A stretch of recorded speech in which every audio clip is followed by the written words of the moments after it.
If you like the video, make sure to like, subscribe, and comment.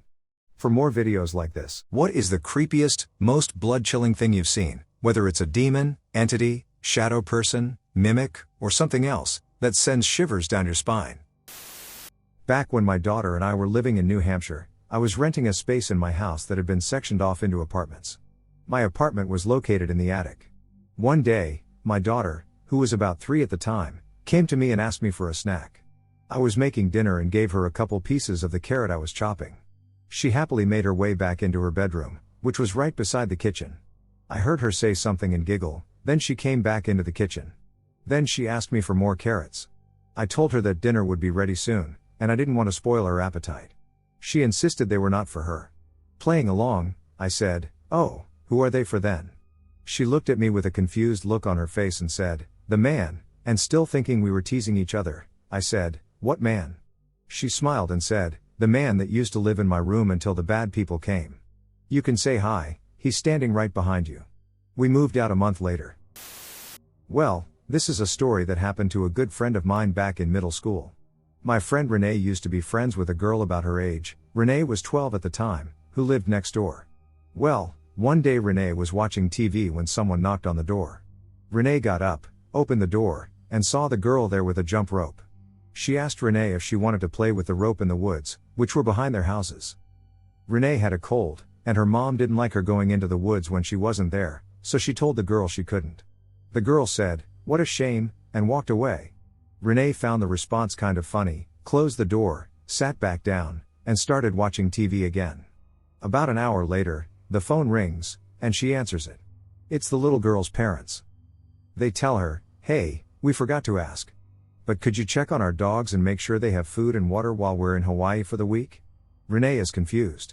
She tells them that she just saw their daughter at home. The parents laugh and say, "She's right here. Hold on. Let us get her to say hi." The girl answers the phone and says hello. Renee is stunned. Apparently, the girl and the rest of the family left the day before on vacation to Hawaii. Renee calls her mom and asks her to come home early because she's throwing up. In reality, she was too scared to stay home by herself any later, and I don't blame her. Well, a couple of weeks go by, and Renee goes to the woods with her father to check the pond. A little ways in, Renee sees the jump rope hanging from a tree, with a squirrel hanging from the rope. She's 25 now and still talks about it. It scarred her for life. I'm a fish and game warden, and I deal with some weird stuff on a daily basis. One of the creepiest things that I've ever come across was when I was doing a welfare check on an old man who lived deep in the woods. His family hadn't heard from him in days, and they were concerned. The family didn't live close to the old man, and there was nobody they could call to check on him other than us. Now I have a fairly good relationship with this guy. Every now and then I'd go out to his cabin and talk with him for a little bit, see how things were going on his property, etc. Anyway, I arrived at his house, and his vehicle was there.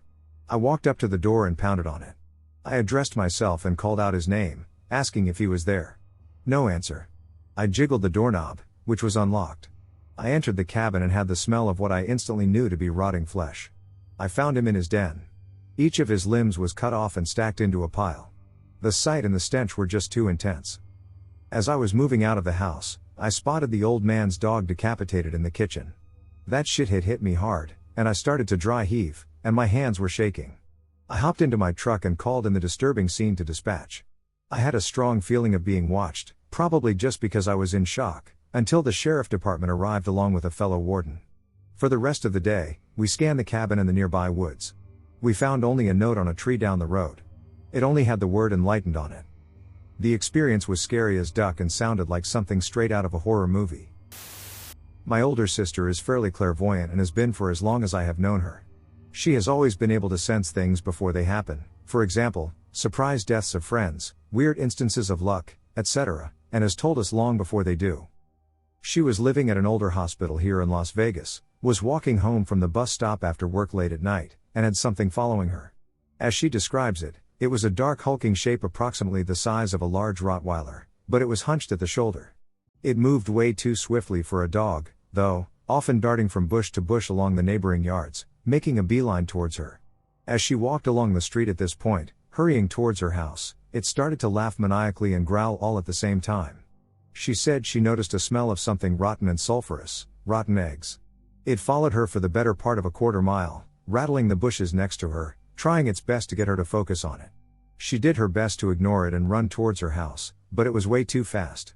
At one point, it started to make sounds as if it were saying something to her, all the while laughing maniacally. She finally froze in her tracks under a street lamp and yelled at it to go away and to stop following her. It stopped quizzically, began to grow slightly bigger, and was growling again. At which point a neighbor came outside and was on his way to his car to go to work when he saw my sister stare down at what seemed to him to be a very large and twisted dog and yell, "Do not follow me, you will find no victim here. Your words have no meaning and no power. Now go." The neighbor told me that it looked like it tried one more time to approach her but turned quickly and shot through the street faster than anything he had ever seen. He said he noticed red eyes too, but seemed to mention that after the third time I asked him to relate this story. About a week later, a boy in the neighborhood was picked up for killing his younger brother with a large buck knife. According to the newspaper, I wish I still had the article, he told the police that it was a demon that would come to his window every night and whisper for him to kill his brother. When asked, the murdering sibling said it was like a hunched animal that would growl and laugh at the same time while suggesting he murder his family members.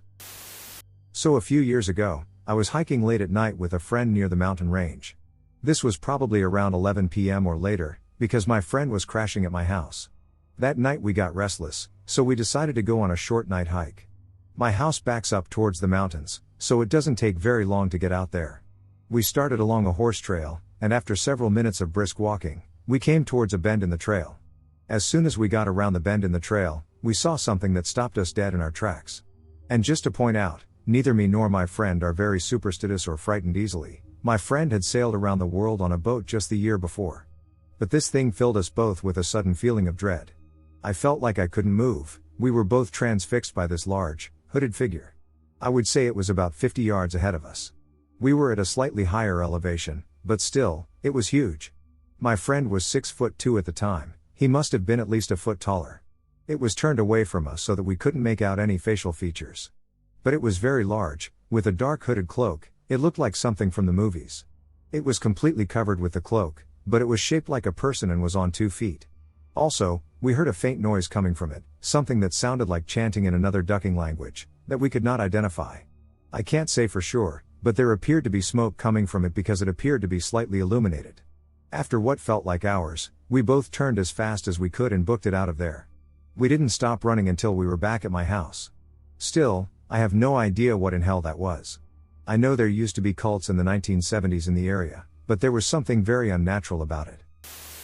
My oldest brother died at age 39 in 2016, and I had flown into town to stay with family as we prepared for his celebration of life. I was sleeping in my aunt's basement, which is connected to her laundry room and also has some storage and a small wine room. At about midnight, getting ready to fall asleep, my then fiancé and I were startled by a loud pop and crash. We went into the wine room, and there was a bottle of red wine that had popped and was emptying onto the floor. We went and grabbed my aunt and brought her down to show her, and upon closer inspection, we realized that there were trails of wine dripping down the sides of the bottle to its bottom. The creepiest thing about this, though, was that the bottle was stored with the cork end at a downward angle toward the floor, so there is no earthly reason the wine would be able to defy gravity like that. And the trails of wine were completely dry. The very next day, I placed a newly purchased single lily in a small vase on the kitchen counter. Totally healthy and thriving. Immediately after putting it in the vase, I stepped out of the kitchen, spent literally 5 seconds grabbing something from the adjacent dining room, and when I got back into the kitchen, every single petal of that flower was on the floor. Only the stem was left in the vase. When my other brother passed away in 2014 at the age of 35, 2 years prior, I was in that same basement, actually sleeping this time. A set of golf clubs that had been there for months in the corner of the room, and nobody had gone anywhere near them, came crashing down in the middle of the night. I didn't even look to see what it was. I shot off that damn couch and sprinted up the stairs like effing Usain Bolt. Needless to say, I really don't like sleeping in her basement. I'm a hospice nurse. I had a very odd lady who was close to the end, and she was insisting that there was a woman in her bed. That's a clear sign for most of us that either the veil is thinning, the condition is declining, or a combination of the two. She would call me in sobbing, saying that that wasn't the lady who was supposed to come get her. I couldn't console her. I called her daughter to come see her. She was on her way, so I moved her into a bedroom in front of the house that let more light in and had a view of the road.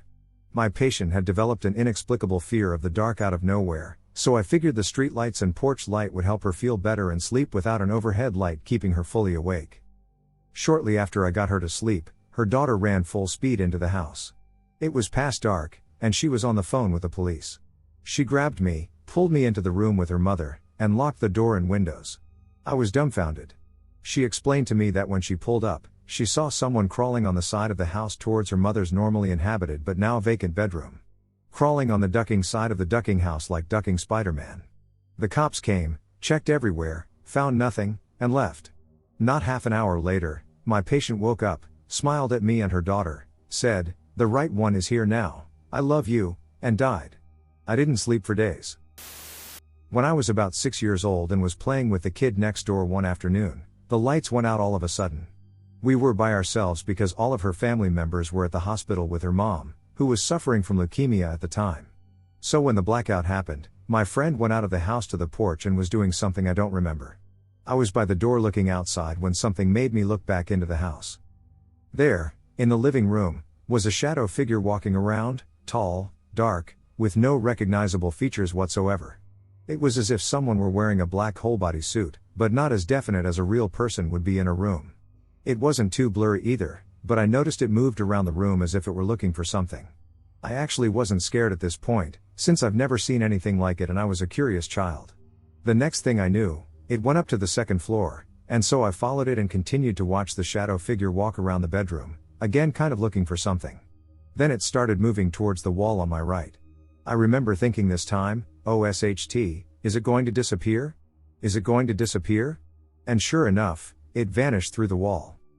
I forgot about all this until I was around 17 and was watching one of those real ghost stories on TV in Japan, the ones they show every summer season before Obon holidays. One guy talked about his own experience of seeing shadow figures in a hospital where he was confined for a few months. He mentioned that he sometimes saw them beside people who were about to die. Chills ran up and down my spine when I heard this. I remember my friend's mom dying about a week after I saw that shadow thing. But at least I now have my own understanding of what that dark figure I saw might have been, either death or the thing that picks you up when you die. 2 winters ago, I was watching the northern lights with my dog. The temperature was around -25 degrees Celsius, with a maximum of -30 degrees Celsius. I was sitting on a snow-covered table, and eventually the cold got through to me. By this point, I was out there for an hour and a half, and while the lights are fairly bright and I enjoy the quiet, once you watch them for 30 minutes, it's good enough. So anyway, I go to the door and whistle to call my dog in. She still wanted to play in the snow, so she was taking her time. Instead of hearing her trot towards me in the snow, I heard something large moving quite quickly behind my fence, heading towards my driveway. I could hear the hardened snow cracking beneath its feet. It was the distinct sound of compact snow giving way. I'm spooked by this point, so I call my dog once again, and she comes running in. I checked the next morning to see if there were any hoof prints because it sounded moose-sized, but no moose tracks were there. There were coyote tracks, deer tracks, my tracks, the normal, just nothing large enough to fit the sound. I now fully believe in the superstition about whistling at night. Whatever was rapidly approaching is not something I wish to encounter again in the cold and dark. If my whistling spooked it, I don't want to do that again. If my whistling attracts it, I want it to stay the hell away from me. I was 12. My best friend lived right next door to me, and I'd spend the night at her place often. She had an older brother, who was around 20 at the time, and a younger brother, around 4. One night, it was just the 4 of us in the house, and we were having a Nerf gun war, as one does. Her older brother was a good guy, he never actually meant anything, but he did screw with us a lot. And so, during our battle, he managed to get the 2 of us outside and then lock all the doors. We had no choice but to stand on the porch and wait for him to decide whether to let us back in. It was around 11 o'clock at night. Now, the front porch is on the side of the house, within a little alcove. The walkway comes up the side of the house and around a corner, so when you're standing in front of the door, you can't see around that corner, you don't see anything but the side of the neighbor's house directly across from you. It didn't take long at all, maybe a minute, maybe even just 30 seconds of us standing there waiting. It was actually an incredibly brief span of time. And then, from around the corner, clear as day, as though there's a human being standing within 10 feet just barely out of sight, what sounds like the voice of a girl around 8 or 9 that says, "Hello? Is anybody there? Can you please help me?" My friend and I instantly look at each other and pause for a moment to silently confirm that we both just heard that, and then we simultaneously start screaming and banging on the front door. The older brother immediately lets us in, asking what the hell is going on. We blubber an explanation, and he runs and grabs a kitchen knife and goes outside to check things out. He comes back a few minutes later and says he walked around out in the street and called out, asking if anybody was there and if anyone needed help, but nothing.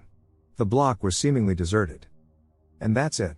My friend and I spent the rest of the night sitting around, just trying to wrap our heads around it. I'd grown up in that neighborhood, and I knew every other kid within several blocks, and there was no 8-9-year-old girl that we knew of anywhere nearby. The absolute closest would have been a girl who was 4. But what spooked us the most was just how it sounded. It didn't sound like a distressed child seeking genuine help. To be honest, it really sounded as though somebody was reading something off of a script, with too calm of a voice. I think that's why we both instantly sensed that something was really wrong with the situation. It's like it didn't sound real. We thought maybe it was a ghost trying to mess with us. It's all we could come up with at the time. But after that night, we simply never talked about it again. I kind of even forgot about it for a while. But then, years go by, and you hear spooky stories of other people encountering things, calling out for help in an off-sounding but seemingly human voice. And you see that these things are normally encountered in and around wilderness, and we lived on the literal edge of the neighborhood, where north of us were miles and miles of open fields, hills, and forest. So, but mostly just. Sometimes, thinking about it gives me chills. One day, me and my best friend went out to this abandoned place in the back of a high school. We were rummaging around in the forest looking for these books that one of my other friends had seen once. These were known to be demonic witchcraft books. These books were also known to be possessed by demons. My friend and I just wanted to be funny, so we lit one of the books on fire. The crazy thing was that as soon as we did that, we heard screams as if there was something living inside the book. At the time, we were freaking out, and then we heard a voice behind us. We both looked behind us and saw a figure. Mind you, it was nighttime, like it was pitch black outside. We called my other friend to come pick us up. This is the friend who had told us about the place and the books. Then, as soon as we thought everything was fine, the phone that we were calling on somehow turned off and ended the call. My friend knew my location at the time, just in case anything went wrong. We saw a light and thought it was my friend's car, so we went to it just to find that it wasn't his car. Instead, we found a lady with a flashlight. We asked what she was doing here, and she answered, "I heard you 3 were out here." We both answered you 3 in confusion because there were just 2 of us. She answered, "No, there are 3 of you, your friend, and the other guy." We were terrified because there were only 2 of us. Then we saw our friend pull up. This time it was our friend, not a lady. We ran to the car and explained what happened. He was very concerned for us, and we told him we were okay. Ever since, we have never gone back. Just to make sure whomever is listening to this is a completely real story and to show people our experience, and hopefully you don't experience this like we did. I'm a huge animal lover, and I begged my parents to adopt a dog for me. We got a little lab mix, but she had been brought back 3 times in 6 months or so. No one told me why. Weird stuff started to happen, nothing too crazy at first. We had a gated-in area for her right next to the family computer, late 90s. I was just old enough to babysit my sister, so maybe 13 to 14. I'll die on this hill. One day, my sister and I were home alone. Sis was in her room, I was playing a computer game, and Pup was in her gated-in area. All of a sudden, I hear this demonic-sounding growl, like nothing I've ever heard from a dog. When I look over, that same growl saying "let me out" sounds like pure evil. I've never heard anything like this before or since. I've seen enough horror movies to know I need to get the F out. I grabbed my sister and her jacket. I wouldn't tell her what was going on. She thought someone had broken in, or we had a fire. It was super cold, but I was not going back in. I tried my 3 nearest neighbors, no one was home. My mom eventually came home and found us under the street light, trying to stay warm. Never been so scared. The room was destroyed. Not like a dog chewed a couch and destroyed it, like a bomb went off, no one survived. We got rid of her the next day. I still think about it a lot. I have some guilt, but what I heard that day was not a normal human or animal sound. I was 14 years old, lying on my stomach on the floor of my bedroom. I would lock my door to keep my young nephews from walking into my room without warning. As I'm reading, I hear a sound from behind me. It sounded like someone was breathing. There was a window behind me, so I figured someone was right outside or something, so I ignored it. As I flipped through the pages of my magazine, the sound began to grow closer and louder. It crept up closer to the back of my neck, making my hair stand up and triggering the weird tickling feeling that sounds that are too close to my ears cause. At this point, I was so afraid that I couldn't have turned around, even if I'd wanted to. This is the only time I've ever been scared frozen. I was so frightened that I couldn't even scream or anything. The breathing was so close to my ear, I could feel it. I was eventually able to muster up a scream and start calling for my mom. I couldn't form words, I just screamed as loud as I could.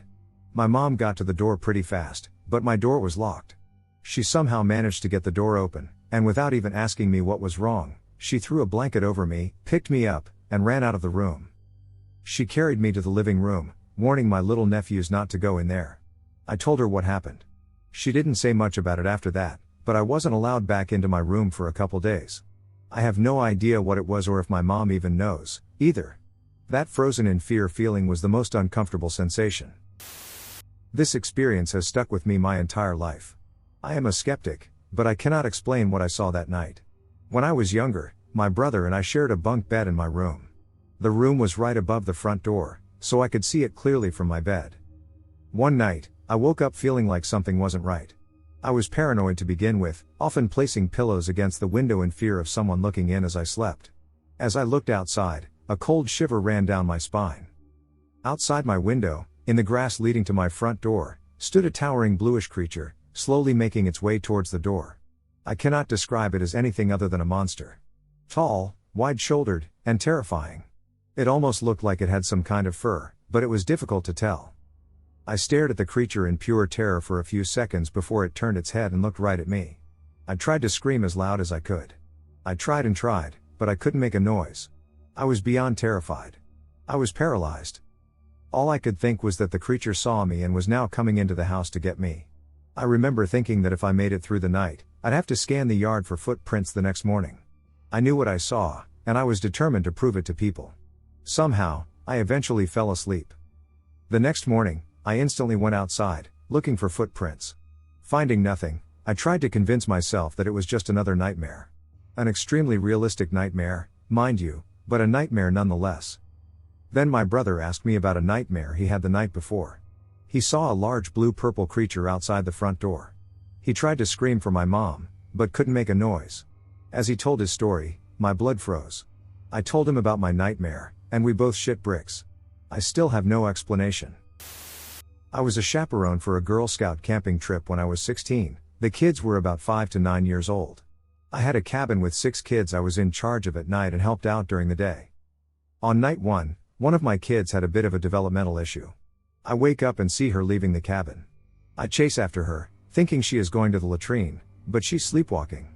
I'm out in the dark, barefoot, trying to coax this creepy kid back inside when I hear something big out in the woods. I grab the kid, and she starts screaming like an infant and goes stiff. I carry her back inside, everyone in my cabin is awake, and I don't sleep the rest of the night. Day 2, the sleepwalker is moved to another cabin. That afternoon, when I'm walking the kids back from the latrine, a sleepwalker and another kid sneak away from the group. I realize they are gone, get help, find kids 15 minutes later. Back at camp, they start telling scary stories about their sneaking away, saying it was the KittyCow who lives in the woods. Night 2, wake up, and it's gotten cold. Get up to close the windows and shutters and see a light in the woods, like someone has a lantern. It walks to a point in the woods, then stops. I stay still in the dark and watch it for a long while, about to shrug it off when the light moves again, coming around and going down the side of the cabin, closer but not close enough to see who is carrying it. I realize it's heading to the window by the children's bunk beds. Sneak past and close the windows and shutters. The light stays close on the other side of the shutters for a long time before moving on and disappearing. Day 3, tell adults about light. They dismiss it as probably a ranger checking the campsite.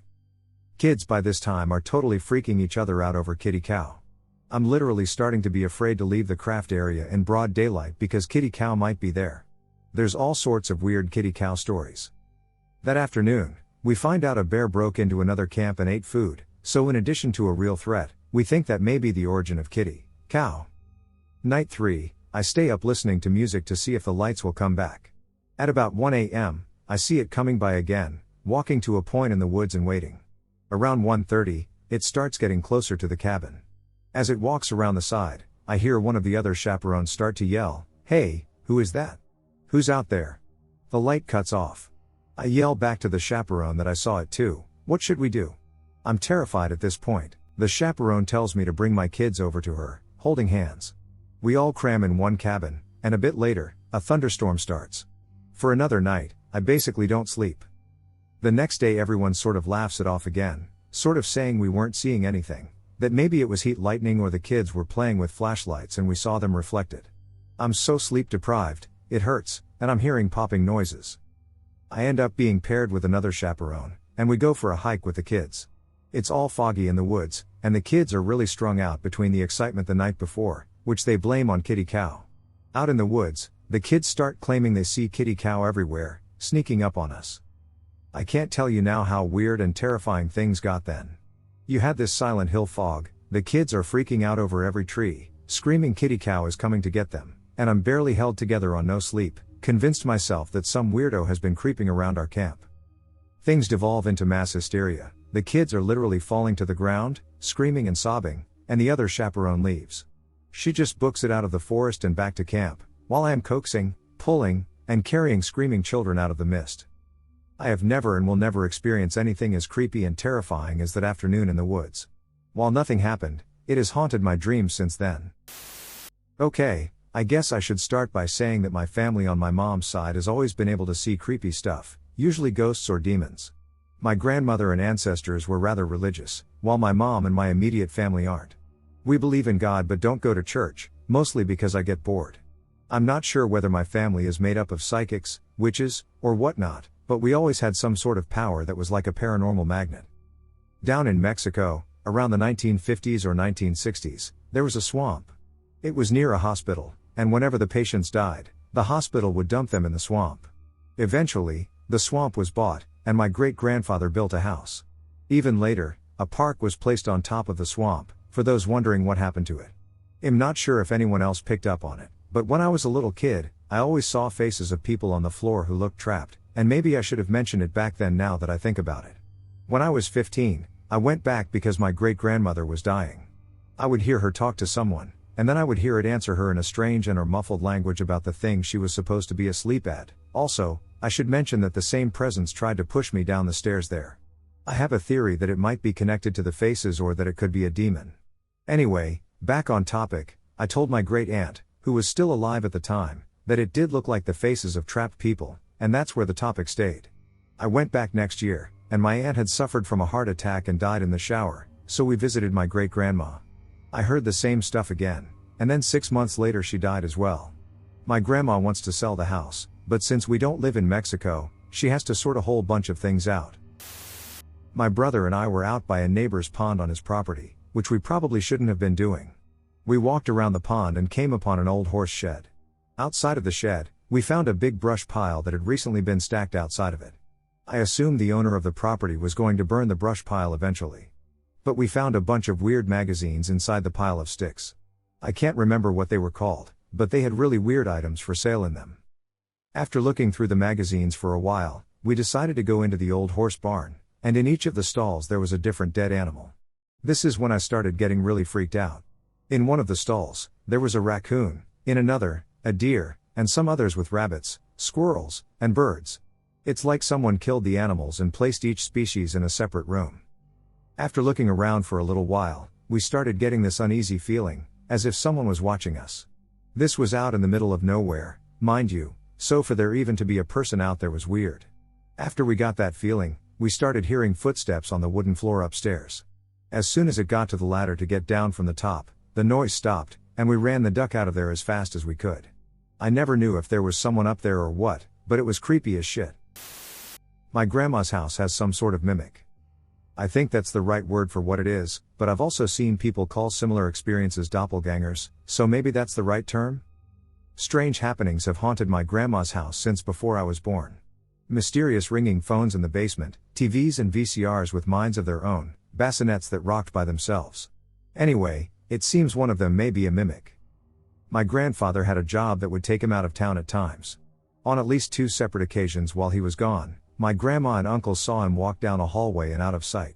They thought maybe he had come home without them noticing, but his car wasn't in the driveway either time, and he came home later and insisted he hadn't been home. My mother also claimed she used to talk to her deceased grandmother at night sometimes. It scared her because she knew that logically, it wasn't right, but it was her grandmother, so she felt safer about it. Knowing about mimics now, it probably wasn't her grandmother. And now, my personal experience. My sister and I used to spend weekends at my grandmother's house when we were younger, through high school, even. We all slept in her bed, and my grandma would make us bacon and hot cocoa for breakfast in the mornings. I woke up one morning, but I was still in a state of half-awareness. I opened my eyes and saw my grandmother leaning in her bedroom doorway, looking at me. I figured she had just come up to see if I was awake yet. But then she leaned backwards, out of the doorway, and out of sight. Something about the way she moved just wasn't quite right. And that's when I realized I smelled and heard bacon cooking downstairs. It struck me as odd that she would walk away from bacon while it was on the stove. She was in her 70s at this time, and though she got around well for her age, taking the stairs was still a bit of a task and took some time. It didn't make sense that she would risk burning food on the stove just to come upstairs and look at me. She could have just yelled at me to see if I was up. I called out to ask her if she was upstairs. From where I was, I could see out the bedroom door and down the stairs. She walked from the kitchen to the bottom of the stairs and said, no, she was making bacon. I freaked out a little. I got out of bed and booked it downstairs. My sister was already awake and downstairs with my grandma, which explains why she was already making bacon before I was up. Both of them said she had not been upstairs, so I told them what happened. That's when my grandma told us the stories I told above about seeing my grandpa when he couldn't have been there. So yeah, I've been a little scared of my grandma's house ever since. When I was 9 or 10, my sister and I shared a bedroom with 2 twin beds facing separate windows overlooking our unlit backyard. One night I woke up to the lamp between us. We could have fallen asleep that way, I don't recall, and there was a very tall man in a black suit and top hat with a cane sitting on the edge of my bed staring at me with legs crossed. I honestly don't remember processing an actual face, but more a feeling. Anyway, I shut my eyes and sunk into my pillow, hoping he'd gone. When I opened them, he was in the reflection of my window, sitting right next to me. I didn't feel in danger, but I rubbed my eyes, thinking he'd go away, but his reflection was still there. I watched him slowly turn his head and look at me. I turned to look next to me, and no one was there, but his reflection was. He was there. Without being able to call out to my sister, I just flicked the light on and off, and eventually he left. Terrified me for weeks. I still can't get over how real it felt. It was kind of a thing where I come from to go to Devil's Hollow. We would pack into a car and drive the 15 miles to get there. If you don't know what a hollow is, it is usually a road off the beaten path and usually dirt. We pulled up, and we all got out of the car. My friend Sue decided to go with Sean to the old graveyard attached to the old barn house. I stayed near the car. All of a sudden, fog started rising up, and we could hear footsteps and whispers, but there was no one there. Then it started sounding like something was running towards us, and then it would stop, like whatever it was, a foot away from us.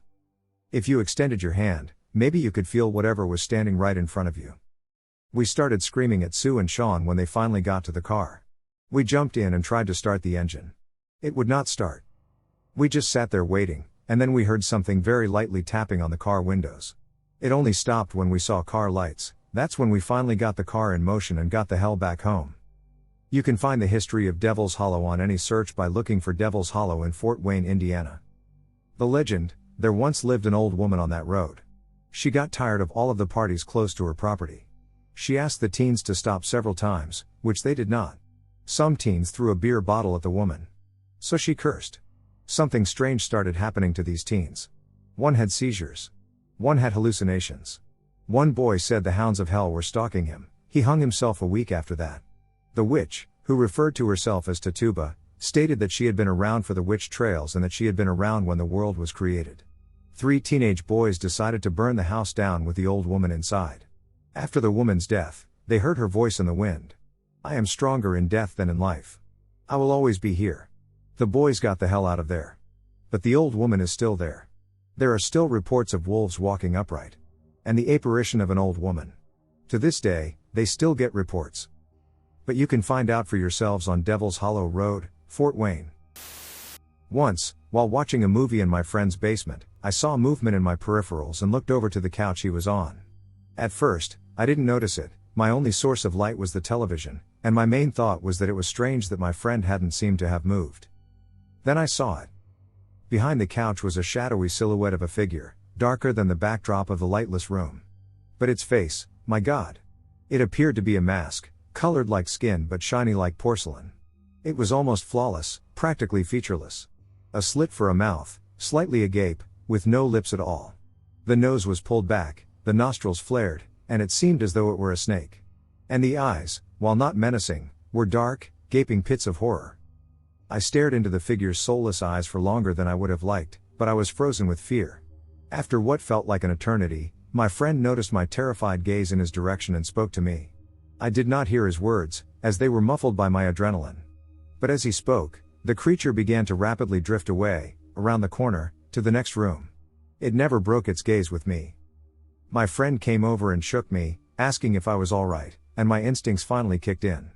I ran to the light switch, flipped it on, and grabbed the nearest weapon, a pull-up bar laying on the floor. I babbled incoherently as my friend followed me, searching frantically from room to room. As I caught my breath, I began to explain in detail what I had seen, and my friend stopped dead in tracks. Are you being funny? Not even a little.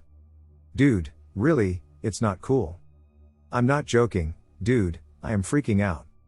Dude, I've been having nightmares about a thing like that since I was a kid. We searched the whole house but never found anyone, and the doors upstairs were securely locked. I don't go over there anymore. I lived in many old, creepy houses. One in particular was the worst by far. There was so much demonic activity in that house, which terrified me because I knew about it. My gifts were developing at the time, and I could see and feel them. Not to mention the predisposition the house had to it, considering the abuse and misery that pooled there between my shitty family and just being an old house. The area itself was known for paranormal activities, and the mountains surrounding it were the origin of countless urban legends. Anyway, I'm lying in bed right now, writing this, unable to sleep until I get this off my chest. It fills me with such heavy anguish every time I think about it, and I just need to get it out. My bedroom was on the second floor. We had an attic we never used and very creaky floors and stairs. During the summer, when everyone was home all the time and our most negative energies were rampant, it started. There were precursors to it, but this was absolutely terrifying. I would go to bed around midnight. Every morning, without fail, I would wake up at around 2:50 a.m. I would hear slow footsteps creaking in the kitchen, go into the living room, go up the stairs, and then go right outside my closed bedroom door. I always slept with my dog, and she would bark, scratch, and growl at whatever stood outside my door at 3 a.m. It would stand there for a while, then climb into the attic and walk around slowly. It knew I was scared. It wanted me to be afraid of it. I always put salt at my door and windows because I knew certain entities would notice me once my gifts started developing. I knew it couldn't come in because of that, but I wonder what I would have seen and what would have happened had I opened that door to look at it. I'm happy I didn't, and I never want to find out. I have always been fascinated by the spirit world. My dad died when I was 16. I ended up in a group home for a little while after this. It was a very old, 2-story house. The room I shared had 2 parts. The sleeping section and a dressing section. There was a full-length mirror on the closet door in the dressing section. My roommate and I decided to have a seance with some friends. We decided to try and reach my dad. We sat around, turned off the lights, and used a small candle for light. The air conditioner kicked on right after starting, and we tried to invoke my dad. As we were doing this, I happened to glance at the mirror and saw what looked like rolling fog inside the mirror. It also looked like someone or something was walking up to the front of the mirror from the inside out. Nervously, I quickly nudged my friend next to me, who also saw it. We screamed, and everyone else screamed, and we all ran out of the room. When my roommate and I finally got the courage to go back into the room, we found out after turning on the light that the window unit was never plugged in. So the AC should never have come on. I've always wondered, though, what the figure was that was walking toward us. And what would have happened if it had made it to the front of the mirror. Let me start off by saying this happened several years ago, but the memory is as stark as the night it transpired. I will try to give as much detail as possible, but it's a long story, and I don't want anyone to lose interest. My wife, my fiancée at the time, and I were living in a rental home. My sister was in between homes and was living with my mother at the time. She was a cocktail waitress at a local casino. It was a Saturday, and she knew she'd be getting off very late that night. She asked if she could crash at our house so she wouldn't wake my mother and father up at such a late hour. I told her that was okay. Between my wife and me, we have 4 kids. At the time, only 2 of them were home. My boys, aged 11 and 5, remember it being around 2 a.m. when I heard a knock at my bedroom window. I hopped out of bed, assuming it was my sister. I walked down the hall, and in the hallway was my youngest son. He asked me what was going on. "Your Aunt Jenny is here, I'm going to go let her in. Hop back in bed, and I'll come tuck you back in." He got back in bed, and I turned to head down to the back door to let my sister in. I remember looking out the large plate glass window we had in the living room and seeing my sister's SUV. I head through the house and out the back door, which is located near the utility room. There was a small concrete patio that extended to the corner of the house.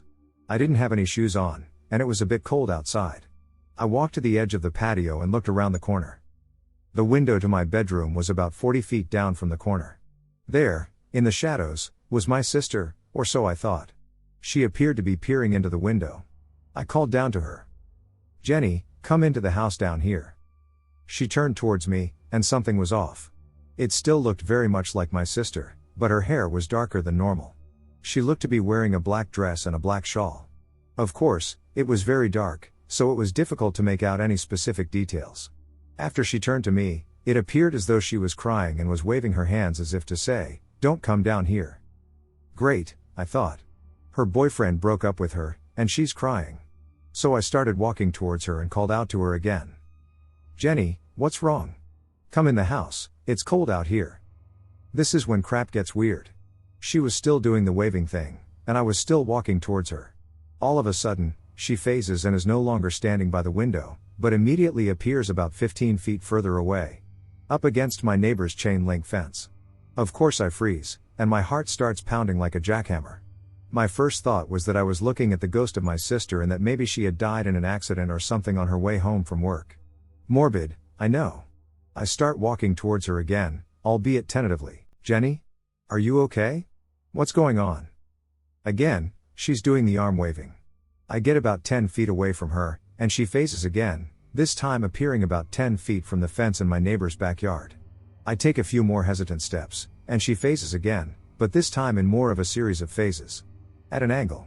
She eventually phases to a point where she disappears through the neighbor's garage, and then she's gone. I'm stunned. My heart is racing, and my mind is in overdrive. I'm really freaking out that I just saw my sister's ghost. I begin to feel a sense of dread, and I start to turn the corner and head out to the front of the house. I just know if my sister's SUV isn't there, I'm going to lose it. As I make my way to the front yard, I'm relieved to see that it's absolutely there. What the hell is going on? I wonder.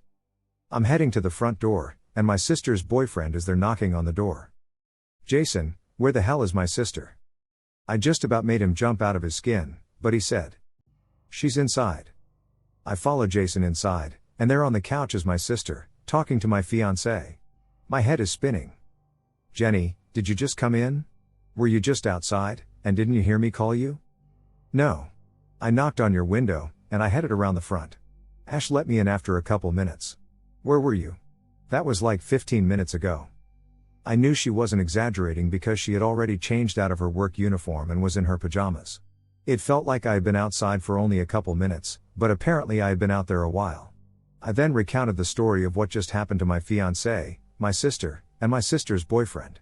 They were dumbfounded. I am not religious. I don't necessarily believe in the afterlife or ghosts. Afterwards, I did a bit of research, and the only legend I could find that was similar was the Doppelgänger. A German superstition that suggests an apparition will appear with the likeness of someone, and in most cases, still living. This apparition is supposed to be a forewarning of some type of calamity or catastrophe coming your way. Again, this was 3 years ago, and so far, nothing has happened. It remains the single most inexplicable event that has ever occurred in my life. Thanks for listening. I have so many stories to tell about the house I grew up in. It was definitely haunted by the ghost, whom my childhood friend named Suzie. Now I know many people are skeptical of ghosts, as was my husband until he lived in the house with my parents and me for a year while we were still dating. He is now a believer. The house is an old farmhouse, and we believe it is a girl who used to live there. She is also very particular about men, hence my husband now believing. The time that I was probably the most scared was when my parents' room was about 10 feet down the hall from mine, our doors faced each other, and I was probably the most scared. My dad worked nights, so my mom slept in their room by herself most nights. I have to preface this by stating that my mom was always the brave one when it came to Suzie. While I'm quite sure a lot of what happened in the house freaked her out, she never showed it, or at least I didn't notice her fear as a child. One night, my mom comes into my room and wakes me up.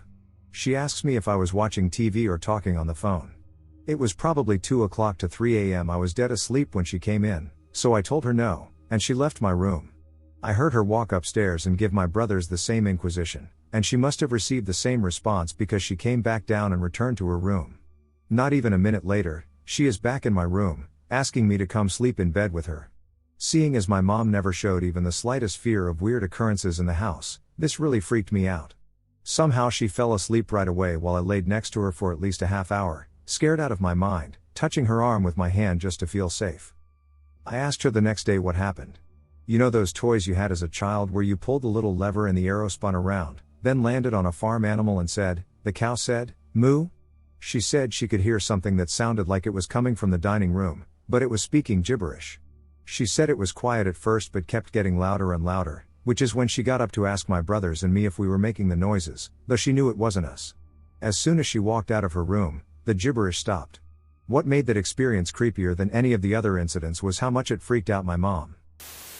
I worked as a body removal technician, and I transported a decedent from their residence to the funeral home. Keep in mind that this was at 3 in the morning since we were on call. I get to the funeral home and go in through the rear door to turn all the lights on in the room where we drop off the bodies.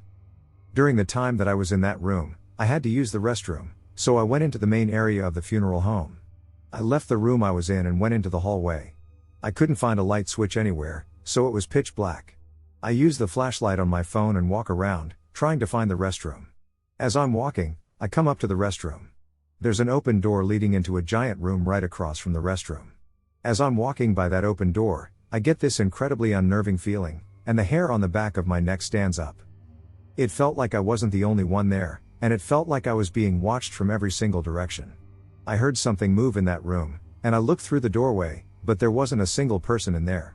As soon as I did that, I started hearing whispers coming from that room, and given the fact that I confirmed there was no one in there, I immediately turned around and booked it out of there.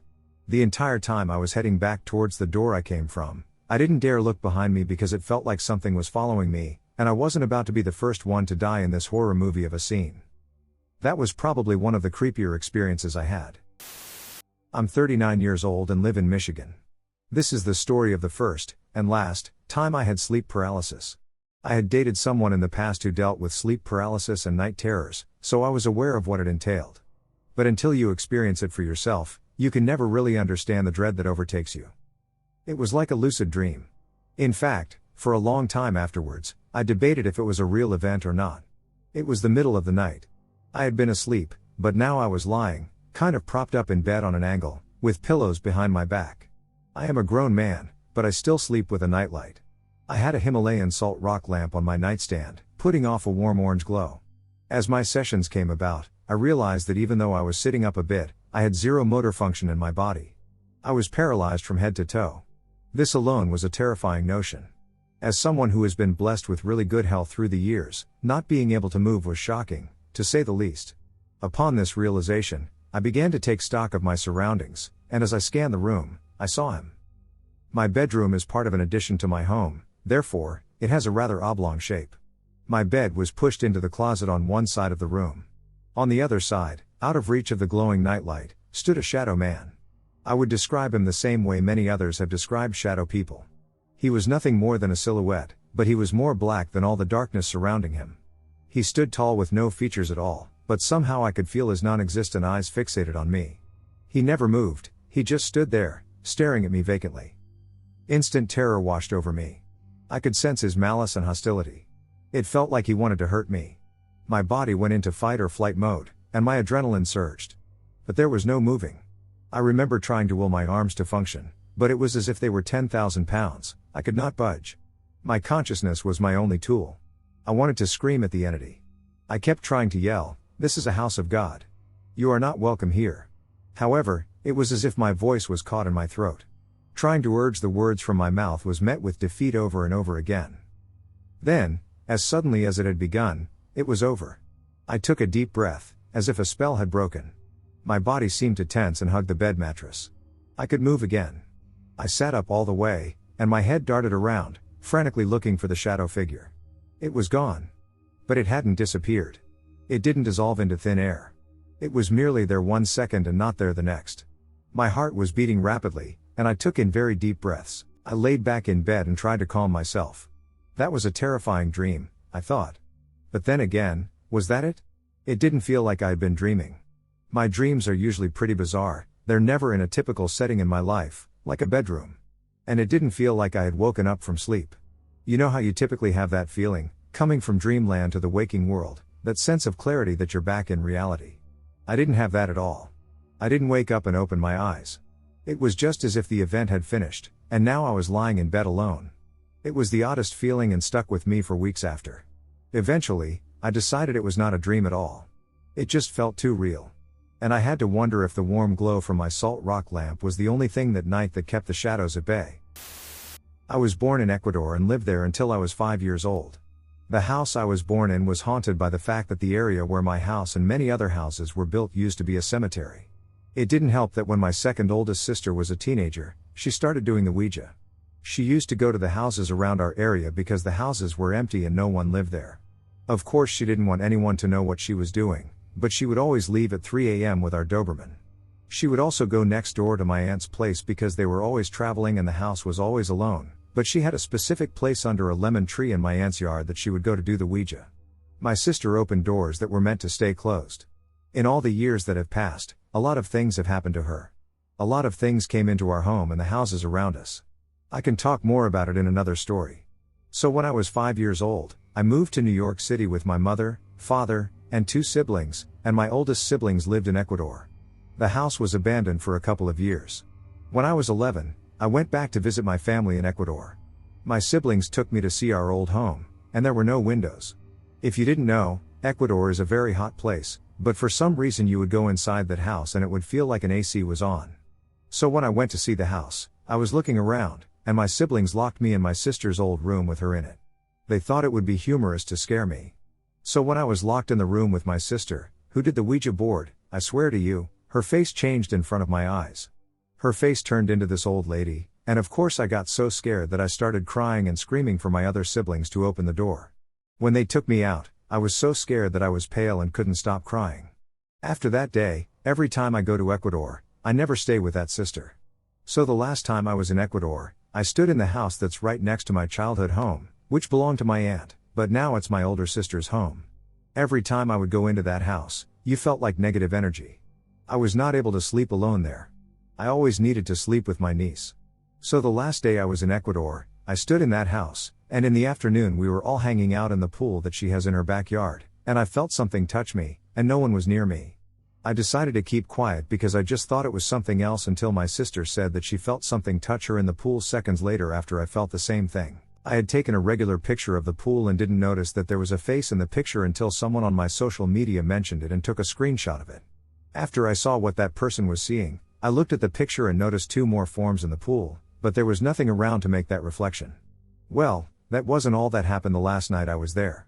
At night, when I was in bed watching TV with my niece sleeping next to me, I kept feeling something staring at me, and I kept ignoring it until I couldn't anymore and turned to look. As soon as I did, I saw this blackish-grayish tall hooded thing disappear in front of my eyes. In the summer of 2013, I was hiking the Camino de Santiago in northern Spain, and I saw something I will never forget. I don't know how much of it was real because I was cold, hungry, thirsty, exhausted, and sick when I saw it, but, good Lord, it scared me. I was on the Camino Primitivo, the oldest section of the Camino. It's also the least well-traveled. I'd go days without seeing anyone else on the road. There is a stretch of about 20 kilometers through the mountains called Los Hospitales because there are some ruins of medieval hospitals, hostels, along the path in the heights. It's supposed to be the best view on the whole 200 kilometers of Primitivo, so I really wanted to see it. It's a long story, but I'll try to leave out the less important bits. I didn't mean to be in such bad shape that day. There's a small shelter a few kilometers before the mountains, so I planned to stop there the night before and then continue. As I neared the shelter, someone scrawled a message on a wall warning not to stay there because the hospitalero, as the guys who take care of these places are called, is a thief. At the previous town, there had been a sign that said there was no hospitalero at this shelter, so of course I was suspicious. Sure enough, when I arrived, there was an unwashed old man cooking a can of beans over a fire outside of the shelter who asked me for money to stay. I decided that I didn't trust him, so I just got my stamp proving I had gone through that village and pressed on. So, I started the Los Hospitales stage after already walking almost a full day's walk. The villages were too small to have grocery stores or even restaurants, so I had no food or water other than what little was in my pack. I was getting over a cold as well, and although it wasn't bad at this point, it started to bother me more as I fatigued. As I started to climb the mountain, I passed a sign that read, "Peligro, osos, danger, bears," but at this point I was committed, so I kept going. When I got near the top of the mountains, the weather changed. It was so foggy that I couldn't see more than a few meters in front of me. When I looked over the edge of the path, it was straight down into a foggy abyss. It was also cold. It was well into June, but the high was in the 50s, and the mist only made it worse for a guy wearing only shorts and a tank top. When I got on the plane, I had no idea what the weather would be like, and I foolishly imagined northern Spain to have a Mediterranean climate. The only vegetation was the short grass and some sparse moss. Other than that, the landscape was just small rocks. Somehow there were cattle grazing up there and horses. I don't know how they survived on such little food. I walked for several hours until I came to the ruins. At this point, I decided to try to camp out in the stones. I put a tarp up next to a stone wall, but the mist was so thick that it penetrated the tarp, my poncho, my astronaut blanket, everything. I was freezing. I was cold before, but when I stopped moving, I immediately started shivering wildly. I decided that, despite my fatigue, I'd continue. Hell if I was going to freeze to death up there. The path alternated between the top of the ridge and the side of the mountain. I would have to occasionally climb down from the path, holding onto shrubs. It was really steep, to avoid the huge steers with horns longer than my arm span and their calves blocking the way. I had run out of water and food. The food made me sick to my stomach anyway, and I had no idea how far I had gone through the mist or how much longer I had to go. Then, on a stretch along the flat top of the mountain dotted with otherworldly pools of mist and rainfall, I saw it. A herd of horses came galloping past me without warning, and when I turned around, there was the biggest steer I'd ever seen. It was walking slowly towards me in the direction the horses had gone. As it approached, I noticed that it was getting taller, not larger, but its legs appeared to be elongating. At this point, it was still a more or less faint outline in the mist, but when it was very close, less than 10 meters, I could see it clearly. The body was more or less normal, but the legs were almost 2 meters long and rail thin. This thing towered over me. But the abnormal proportions weren't the only strange thing about it. This steer had fangs. An entire mouthful of long, jagged, yellow, sharp fangs. When it opened its mouth and revealed them, I ran.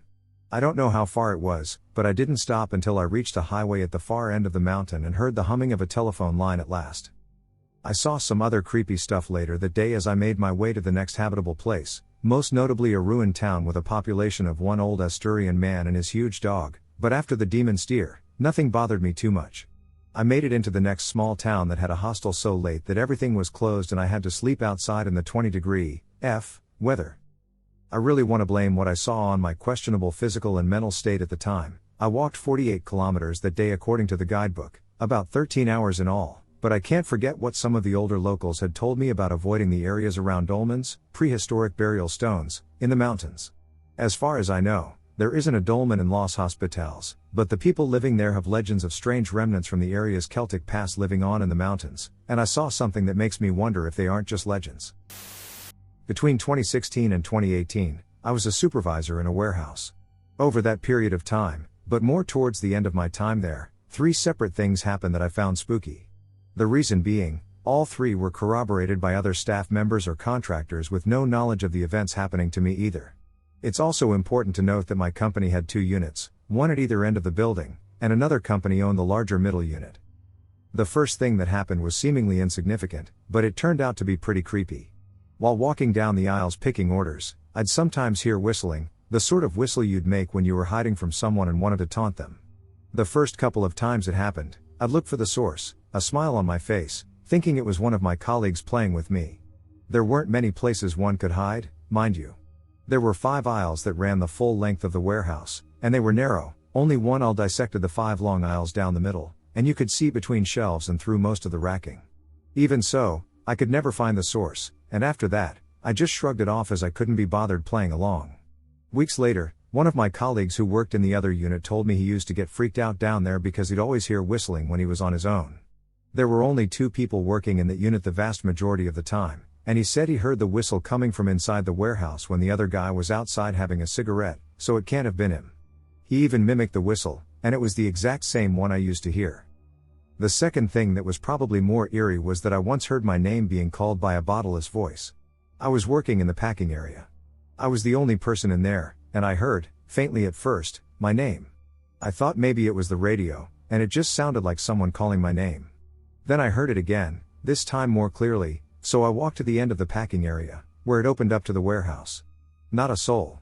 I even went to the little canteen area where one colleague was sitting and asked if he was shouting at me, which he denied, and it wouldn't have sounded so loud if he was doing it from the other side of a wall. Then I heard it a third time, this time clear as a bell. I went out into the warehouse and shouted, "Hello? Hello? Is someone shouting at me?" There was no one there at all. I checked down every aisle. I even walked into the office to see if one of the office staff had come in looking for me, but they all denied it and said no one had left the office at that time. The thing that was weirdest about the whole thing was that a few days later, a different colleague who wasn't even there that day told me when I'd come back up from the other unit that he'd heard someone shouting my name while he was alone. Not his name, but still my name. The final and most scary thing that happened to me was when I saw a man out of my peripheral vision walking down the aisle next to me, parallel to me. As soon as I'd registered someone, I looked across the gaps in the racking, but there was no one there. We see things out of the corner of our eyes all the time, but the thing is, I've seen him in detail. He was about 60 years old, with ashen hair and glasses, and was wearing white overalls. The uniform at our warehouse was a black polo shirt. I have a pretty good imagination, but I don't think I could have conjured up that vivid an image in a split second. A few days later, I was down at our second unit, and there were a couple of subcontractors there putting up some more racking for us. I got talking to one of them, and he said to me that they were nearly done and he was going to come in on Saturday morning to finish, but only he could make it and didn't come in on his own without his colleague. I said, "Is that a health and safety thing that you can't be here on your own?" He replied, "No, it's just that whenever I'm here on my own, I see a bloke in white overalls walking about, and it freaks me out." I felt a tingle run down my spine and legs, and he must have seen the look in my eyes because, as soon as he noticed my expression change, he asked me, "You've seen him, haven't you?" I still don't know what to make of it, but it creeped me out to no end. I used to go hunting a lot. I got a lot of deer, squirrels, rabbits, and groundhogs. I would get home from school and get the cows fed, and the milking would start enough for me to go on a quick hunt. In the fall, I would take my 1100 Remington and hunt for squirrels. Sometimes it would just get dark on my way back to the barn. This one evening, I was walking my fairly regular route in the woods. It was up the old logging trail to the field that was the old pear orchard, where there was just one pear tree left, and then up to the next field, where there was only one apple tree left in the old apple orchard. Then I would skirt back across the top of the hollow over the pear orchard, making a loop to go to the highest point of our property and back down to the logging road. On top of that hollow, there was a dense thicket of underbrush and saplings that had grown up after recent logging just over the property line, so there is a spot where visibility is reduced. This evening, as I got to the pear orchard, I thought I saw a deer at the bottom of the hollow run straight up the hollow. As I walked to the next field, I kind of felt like there was something walking in the woods near me. I thought it might be a deer, but I couldn't see anything. I got to the apple orchard and started up the ridge to cut across the hollow. I still felt something was nearby, and I heard something crashing through some thick leaf litter. I waited and watched so long that it was just starting to get dark. Hunting was over, so now it was going to just be a walk back home, but I kept my usual route. I got to the thicket of saplings, and I heard breathing. The only things large enough in those woods could have been a deer, a cow, or a very rare bear. Suddenly, something parted the brush and came straight out of the thicket, which was perfect for me. It was standing on two legs, about 10 feet tall. It had wide antlers, a face like flesh was rotting off of it, and it was swinging its arms at me. I pulled up my shotgun as I stepped backwards to get away from it. Just as I fired, I fell backwards over a small branch on the ground. The shot went high through the antlers, and I saw something fall to the ground. It ran away, and where it stood was a little bit of shredded clothing. I had heard stories of these things, but I never thought they were real. So I was very young when this happened, maybe 3 or 4 years old, so I'm guessing around 1997-98. I know your mind can implant false memories, so I don't know if it actually happened or not, but I remember it very vividly. We were living in Germany, and I shared a room with my brother, who is 4 years older than I am.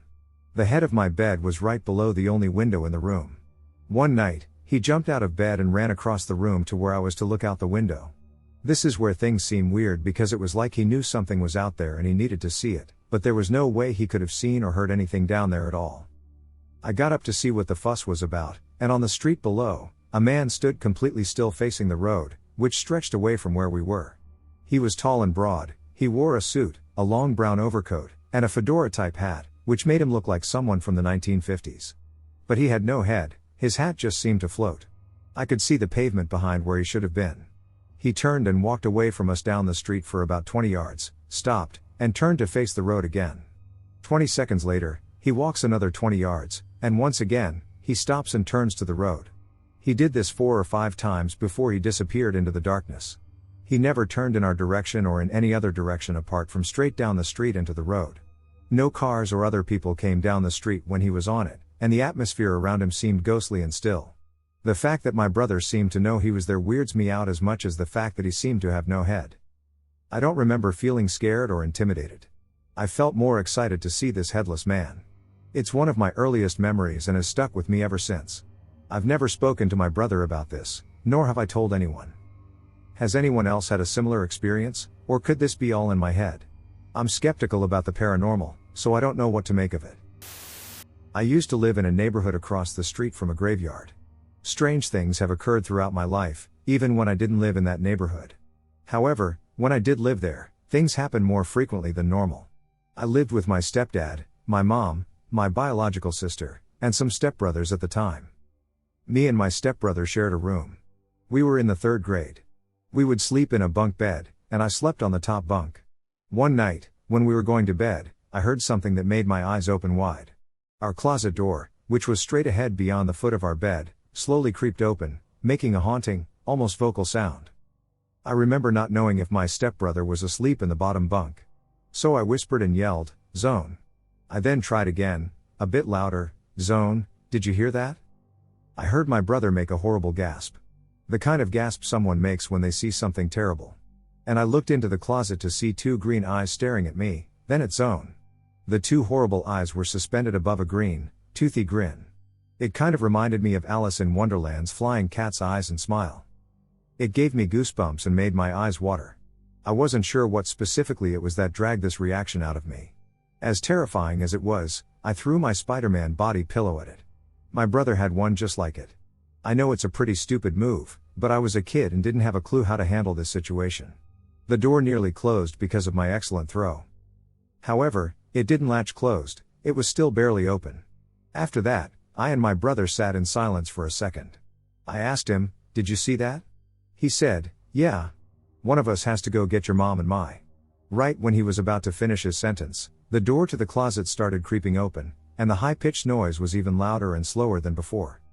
We were both in horror when we saw it again. The door revealed its glowing green face again. Still giving an ear-to-ear, sickly green smile. This time, though, Zone threw his Spider-Man body pillow at the door. The door squeaked and almost closed again. We watched it for about a minute. Then, it started to creep open a 3rd time. I don't know what came over me, but I said, "Duck this." I ran as fast as I could possibly run down the long hallway to my mom's room. I yelled and woke them up. My stepdad went into the room. Switched the lights on. He opened the closet door and turned on the closet light. There was nothing there. Me and my brother were yelling and babbling, trying to convince him of what we saw, but he didn't care. He tried to say it was the crappy fake glow in the dark vampire teeth in the closet. But me and Zone both knew that it was more than that. Moreover, even if that explains the face, it wouldn't explain the door opening on its own several times. Everything went back to normal for a while, except for when I woke up with a nosebleed a few mornings in a row. The next summer, I had to take summer school in a town not too far away. It sucked. I didn't know anyone. One day everyone was sitting in the cafeteria area to watch a dumb play. It was Peter Pan. I started talking to a kid next to me. We seemed like we had a connection, like maybe we could be friends and hang out sometime. I told him about the green face thing. I think maybe the play reminded me of that night. The kids' faces went blank. He looked like a deer in headlights. He started speaking Spanish. Then his eyes started tearing up, and in a nervous whisper, he said, "That is Zazil. He's a demon." A part of me felt awful for leaving my brother in the same room with that thing. But if I hadn't, I don't know what would have happened. P.S. There are things out there in reality. If you know someone who says they experienced something, please be there for them. It's hard to cope with these experiences. Especially when you have to do it all by yourself. I was taking my dog out back to do her business as usual around 10 at night, sometime in the fall of 2015 in New Hampshire.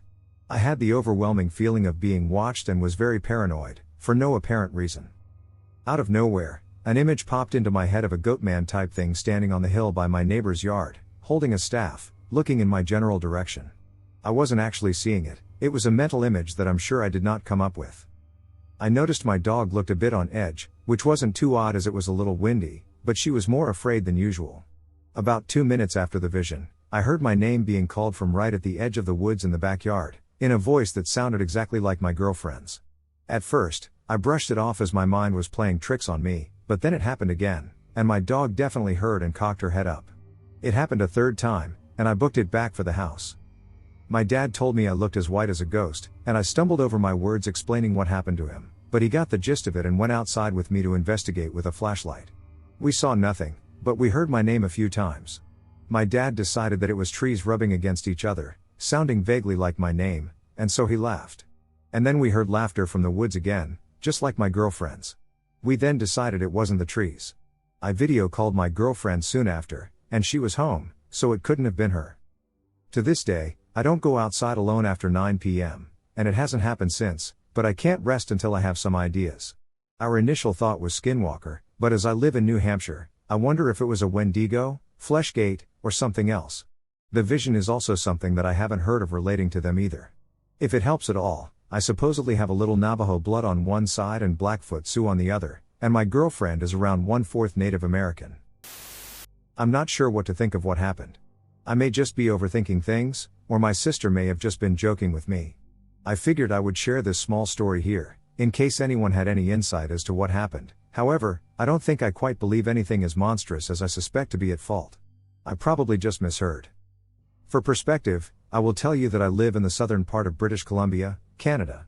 I live a good half-hour away from the nearest town, by car, and my home is completely surrounded by forest with a few distant neighbors. It is not uncommon for us to see and hear coyotes, wolves, bears, and cougars, so we have a large dog for protection. However, the latest dog passed on, so our new protector is just a puppy, and she's not very brave just yet, and I don't think she could have helped the situation if she had wanted to. It happened the summer after my graduation. I got a call from one of my neighbors asking if I could tend to her garden while she and her husband went on a fishing trip. I took the walk down the hill with my dog through the brush so that she could lay out the details of the specific care her plants would need. My family has known this woman since we moved into our home 20 years ago, and as children, we would all go down to visit her, make her cards, and chat, and she would allow us to play in her swimming pool in the summer. I trust her completely and have house sat for her before, so it was no odd request for my sister and me to go and help out. The garden was new and absolutely beautiful. I have a garden of my own, but it was nothing compared to hers, which was fenced in and in pristine condition. The mosquitoes were horrid, so she made her instructions short, and I retreated back up the hill to inform my little sister of our assignment. The first day was terribly hot. My sister and I attempted to get up early to evade the heat and bloodsuckers, but in the end, they were all sitting in the shade waiting for us to arrive. It took a full hour and a half to completely soak the entire garden, and by then we were sweating, bloody, itchy, and irritable from all our newfound bite marks. We were supposed to water the garden every morning so that the sun wouldn't dry up the water throughout the day. So I got up early to wake my sister, who, after yesterday's entertainment, refused to go down with me, protesting that she wanted to sleep in and to leave her alone. Not wanting to be held responsible for the demise of my neighbor's veggies, I reluctantly trotted down the path to my neighbor's. Both my dogs were off on some squirrel-infested adventure, so the trek was made alone. There were only a few birds that morning until I made it down farther, and the closer I got, the quieter it became. My attention, however, was on the sun, and I wanted to finish my task ASAP. When I was almost done, I stretched and went to turn off the hose, wiping the sweat from my forehead. Across the field from the garden, I thought I heard a person, which would have been very odd, so I stood still to listen. What I heard was my sister calling my name in a shrill voice. My sister and I would often call each other in strange, exaggerated screeches and voices in just that particular way. I knew for a fact that my sister is far too lazy to hike all the way down and sneak through brush across a field just to yell my name. I listened again, but I heard nothing. Finishing up, I assumed I had just misheard, believing it to have been a bird or something, though the odd happening stuck in my mind. Later, I referred the account to my sister, who laughed and joked with me that it must have been this creature her friend told her about. The creature she was referring to was called a Wendigo, or Skinwalker. I honestly don't know the difference between the two, or if they are the same thing. I don't know what these creatures are or if they actually exist, but if they do, they are supposed to live in this kind of area. I put it out of my mind anyway, not believing in such things. The next day, I was with my sister tending the garden, and my dog came down to see us. I was shocked to see that her paw was all bloody. Thinking she had cut herself on a piece of sheet metal, I ran with her back to the house to see if I could clean and fix it. My sister didn't want to come up with me, so she stayed in the garden to finish up watering her part. It turned out the blood on my dog's paw was not her own, and she had simply caught an unfortunate pack rat, whom she had delightedly torn to pieces. When I came back down, my sister wasn't in the garden. Confused, I began to walk to my neighbor's house when she came outside to meet me. She told me she had heard her name being called from across the floor in my voice, in the same way I had heard mine. She was visibly spooked and insisted we go back up to our house and leave the garden for tomorrow. I refused, and I told her she could go up without me if she wanted, but I had to finish the garden. I suspected she was only kidding with me, and I was waiting for her to give up her reuse right away, like she normally would. Instead, she stayed with me, holding her arms and refusing to walk up alone. Once we finished, we both came back together for the next 3 mornings to water the garden, and no other events happened. To this day, my sister claims she wasn't lying. I'm not sure if these creatures are supposed to be smart enough or talented enough to pull off such specific stunts. We have lived in this same house in the middle of the woods for our whole lives, and we can be loud and silly without fear of annoying anyone, but if someone or something had been close enough to listen, they definitely had plenty of time to do so. Also, the fact that these occurrences only happened when we were alone gives me goosebumps. If you have any answers for me, I would appreciate any information you have. My life is the most mundane one you can think about, but here's what happened to me. I work at a summer camp where counselors and campers stay overnight for a week. I really hated my room, as I found the bunk beds and walls to be too small for my taste, so instead, I decided to secretly start sleeping in the staff lounge. The staff lounge entrance has a simple electronic lock, for which you need a 4-digit code for it to open. I found the couches to be much more comfortable than my bed, and I felt right at home. Sleeping at camp never made me happier. Until this one time. Because it's summer and from where I am, nights are often warm, I didn't need covers so long as the ceiling fans were off. But this time I woke up in the middle of the night, shivering. Usually in the movies, at this point, the character freaks out and checks around with a flashlight before he gets jumped by an ugly man. But this was a quick fix for me, with a couple extra couch cushions placed on top of me. As I was trying to get back to sleep, however, I heard footsteps moving towards the door. There are about 5 rising steps before reaching the door, and they creak with the smallest of pressures. No big deal, I thought, someone's simply here for a midnight snack. I began to doze off again, returning to the calls of my dreams, when the error sound beeped. The 4-digit code that was entered was wrong. No big deal, I thought for the last time. I always mess up the last digit with my giant thumbs. Again, 4 beeps followed another error beep. I was disheartened, as this was clearly ruining my beauty sleep. Maybe this idiot soul has bigger thumbs than me?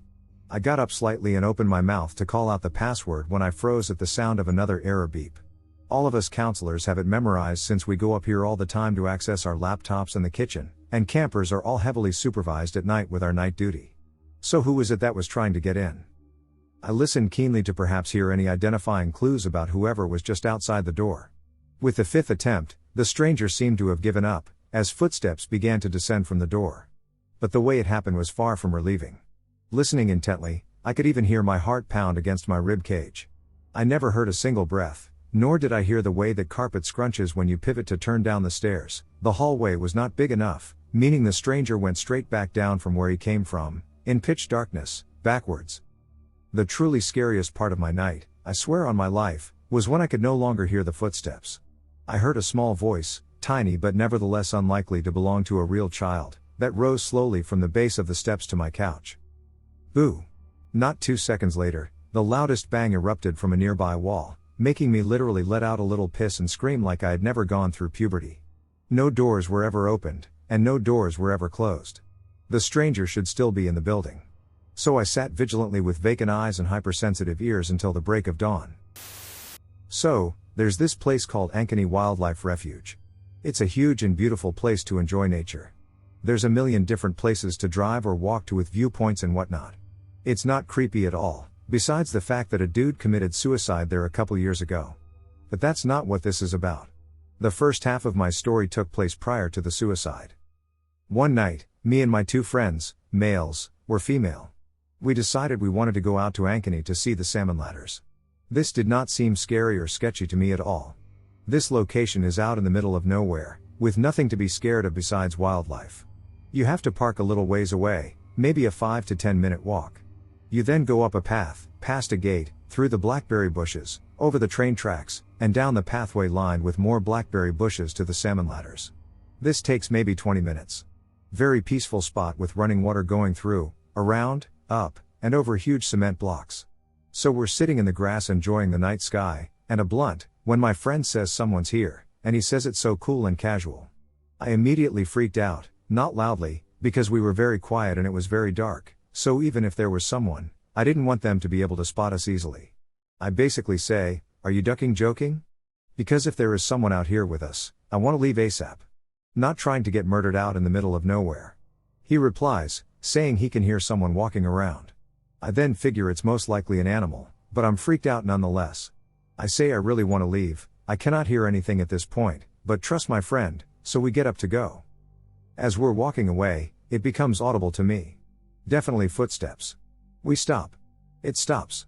I'm genuinely scared shitless at this point, praying it's a deer or a coyote, so then we are definitely speed walking down the pathway. It doesn't stop following us the whole time. We get over the train tracks and through the bushes, where it is then right next to us, but in the bushes. We can hear its loud, heavy footsteps running alongside ours. I could feel it staring at us. We are almost on the road, we just have to get up and over the gate. It is so close to us that we actually stop in our tracks because it feels like it's just going to jump out at us and attack. The boys grab rocks or any weapon they can find, and we have a standoff with this dark thing. That's when we realize we should not be hesitating, book it over the fence, and run down the road without looking back. My key is ready to unlock all the doors and drive the duck out of there. I don't know how to explain this entity chasing us, but I have never experienced such a dark presence. At first, I thought it could have been a bum or an animal, but during those last moments, I could feel this thing, and it was huge, and I am starting to think it was some sort of demon. Which leads me to my second experience at the same spot, years later and in the daylight. Now, I would never return to this spot in the dark, that's for sure. But what could go wrong with going to enjoy some beautiful nature in the daylight?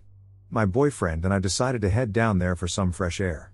On the way back from the salmon ladders, we hang out around the train tracks, really just doing nothing, just talking and enjoying the day. We're both standing on the train tracks, looking straight down them, and this bright light has caught my attention. This light was burning brightly, like the sun. But it wasn't the sun because the sun was above me, and it definitely wasn't a train light. So I'm staring at this light that's way down the train tracks, miles, and all of a sudden, out of nowhere, this huge, tall black figure walks across the light and disappears. Like a ducking slender man or some shit. This could not have been a human because it was so far down the train tracks. This figure was taller than the trees the same distance away. A person would look minuscule crossing the tracks so far away. I say, what the shit? And my boyfriend is like, holy shit, so you saw that too? We tell each other what we saw, and yep, same thing. We left after that. This only happened maybe 1 to 2 months ago, and I haven't gone back since. What the hell did I experience out there? Since I was a small child, I have always seen weird things and had strange things happen to me, but this was the weirdest and most terrifying thing I've seen to date. On New Year's Eve of 2008, I attended a party at a friend's apartment. The complex was big and newish, probably built within the last 20 years or so. I had had a beer or two, but I was not buzzed and hadn't taken any drugs that evening. Around the climax of the party, I decided that I could go for a cigarette, so I exited my friend's apartment by a sliding glass door and went outside. Behind the apartment building was a grassy area, with a little stand of birch trees about 25 feet away. While I was smoking, I wandered towards the little stand of trees and stood beneath them, looking up at the apartment building in front of me. The apartment building was 3 stories high, and as I was looking, I noticed a movement in one of the 3rd-story windows. Because it was nighttime and because the room was illuminated, I could see into it fairly well. It looked as if someone were sitting on the edge of a bed, rocking back and forth. Because of the angle of the window from where I was standing, I could only see their shoulders and upper torso and just assumed they were sitting on a bed. My immediate thought was that maybe the person was upset, because I know when I'm really upset or stressed, I have a tendency to rock myself back and forth, but as I looked, I noticed that there were no distinct features that I could identify, it just looked like a solid black cutout of a person. So, as I'm standing there, watching this person rock back and forth, I get the creepy feeling that this person is suddenly aware of my awareness of it, like somehow it knew I was watching and was feeding on my energy and reaction. Slowly, it began to move about in a very unnatural way, standing up from whatever it was sitting on. Its arms lifted up and out of its body, and it began to basically undulate. It almost looked like pop and lock style dancing, but the arms were bending in ways that a human arm could not possibly bend. They had joints in all the wrong places. Fear erupted inside of me when I realized that it wasn't human, not even a little bit. I stood there staring at it because I could hardly believe what I was seeing. I wanted to run, but it was so weirdly compelling that I just stood there, watching. As it was doing its scary arm thing, it started to slowly back into the center of the room until I couldn't see it anymore, but I could still feel it there. I ran back to my friend's apartment, but all I could think about was that I was in the same building as that thing. I got my friends together, and we left right away because I was so freaked out, but for some reason, I couldn't explain to them what I had seen. Since then, I've told the story plenty of times and have heard every explanation, from shadow person to skinwalker/shapeshifter to demon. I'm sure of what I saw, I just have no idea what it was or why it allowed itself to be glimpsed by me. Other than that, it wanted to scare me for the fun of it. When I was a kid, perhaps 8 or 9, I saw something that, to this day, still gives me chills when I think about it. I have no idea if this is related or not, but the night of my encounter, I was at a Bible study with some friends, and we were talking about favorite movies. Mine at the time was Big Daddy, and all of us were talking about it. I got excited and was describing a scene where Adam Sandler gets hit by a taxi and exclaims, "Next time, kill me." I thought it was the funniest thing. Fast forward to later that night, and it's time for bed, and I fall asleep with no issues. However, during the middle of the night, I woke up, which at the time was out of character for me. I tossed and turned for a while, unable to go back to sleep. I began to notice that my room was very hot. Again, this was unusual as it was the middle of winter and my room was always the coldest in the house. The heat seemed to emanate from within or directly below my mattress. Growing more uncomfortable and hotter by the second. I threw my sheet off, as it was the last thing covering me. That's when I immediately got the feeling of being watched. Needless to say, 8-year-old me was creeped right the duck out. So I lay very still and stared into the black abyss that was my room. I was becoming more unnerved by the second. After what seems like an eternity, I am able to discern a massive shape at the foot of my bed. I could not describe it except that it was ducking massive and radiated heat. I was paralyzed with fear. And I don't know why I didn't notice it till this point, but I saw its eyes. I don't know if it was then closed or what, its eyes were blood red and had slits like a predator would, but sideways. Think like an alligator or crocodile I bit with the pupil horizontal instead of vertical. After staring at this thing for what seemed like hours, I felt it reach for me, and my bedspread and sheets that were still around my feet moved.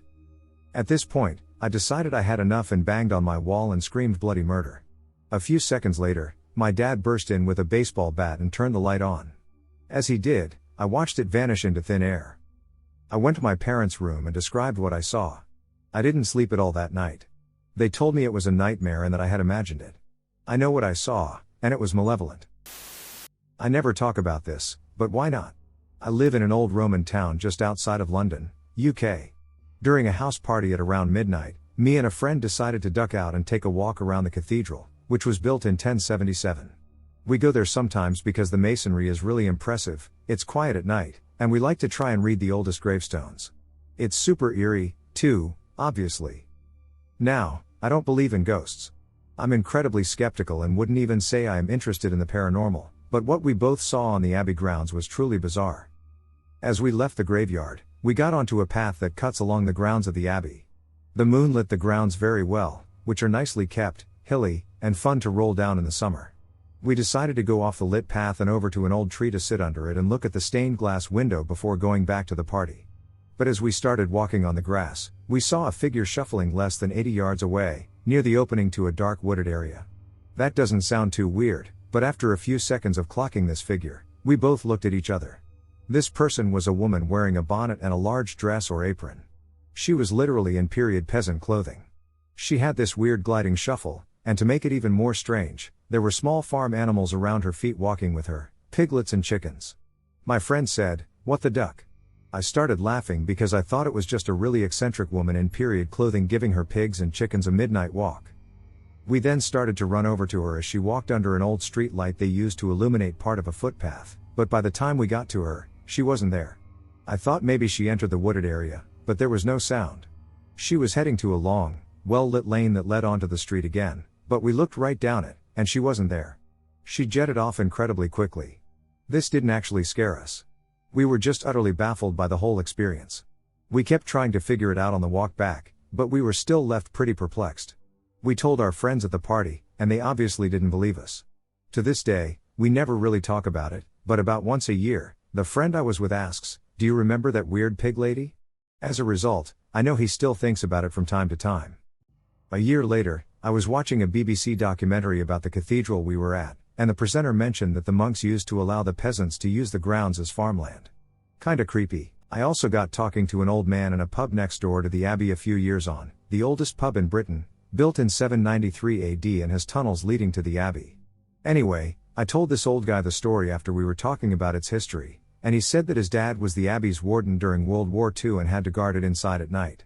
He said that one night inside, while he was in another part of the building, he heard a choir singing loudly and beautifully, but when he rushed to check, there was nobody there. His father also claimed to have seen a monk in the pulpit watching him inspect the building, and he hated going in there because he kept experiencing these things. The skeptic in me thought he was full of shit, but then I remembered how odd my story was. It was about a month and a half ago. I was at my girlfriend's work Christmas party, and we were just leaving. A little backstory, the Christmas party was held at a historical site in the river valley of our city. Basically, it was a fur trading fort from the 1700s that was reconstructed. The party was in a log cabin, with the only heat source being 2 fireplaces. AKA, this place was old as hell and probably haunted. Anyway, what happened was in my truck as we were leaving. We were leaving the area and were just about off the historical grounds. I stopped at an intersection and had to turn left. There were street lights in this area, so it wasn't completely dark. I had to turn left, so I looked out of the passenger window to see if anyone was coming from my right. As I was looking out the window, I saw a visage in the side view mirror. Now, if you drive a vehicle, you know that you can't see inside your vehicle by looking at that mirror from the driver's seat. What I saw was a face that looked vaguely like my girlfriend's, except it had very dark or malicious features. Her eyes were darker and sunken, and she was grinning a very twisted grin. It was staring right at me, but somehow it looked as if the face was inside the mirror. You would expect to see someone beside or behind your vehicle if you looked in the mirror, but this face was very close and clear and looked like it was a part of my mirror. I saw it for literally a split second, and it was gone. I don't usually get scared by things like that, so I just shrugged and said, Hearing that, my girlfriend, who was sitting in the passenger seat, asked me to explain what I saw. I explained it but told her that I was just seeing things due to it being midnight on a weekday and that I had been in a smoke-filled cabin for the past 5 hours. She got really freaked out by it and thought there was a demon shadowing her. I hadn't seen anything like it before or since. It was a one-time occurrence, and the fact that it didn't scare me in the least makes me think I was seeing things. I literally didn't get freaked out, I just kind of said, "That's weird," and kept driving.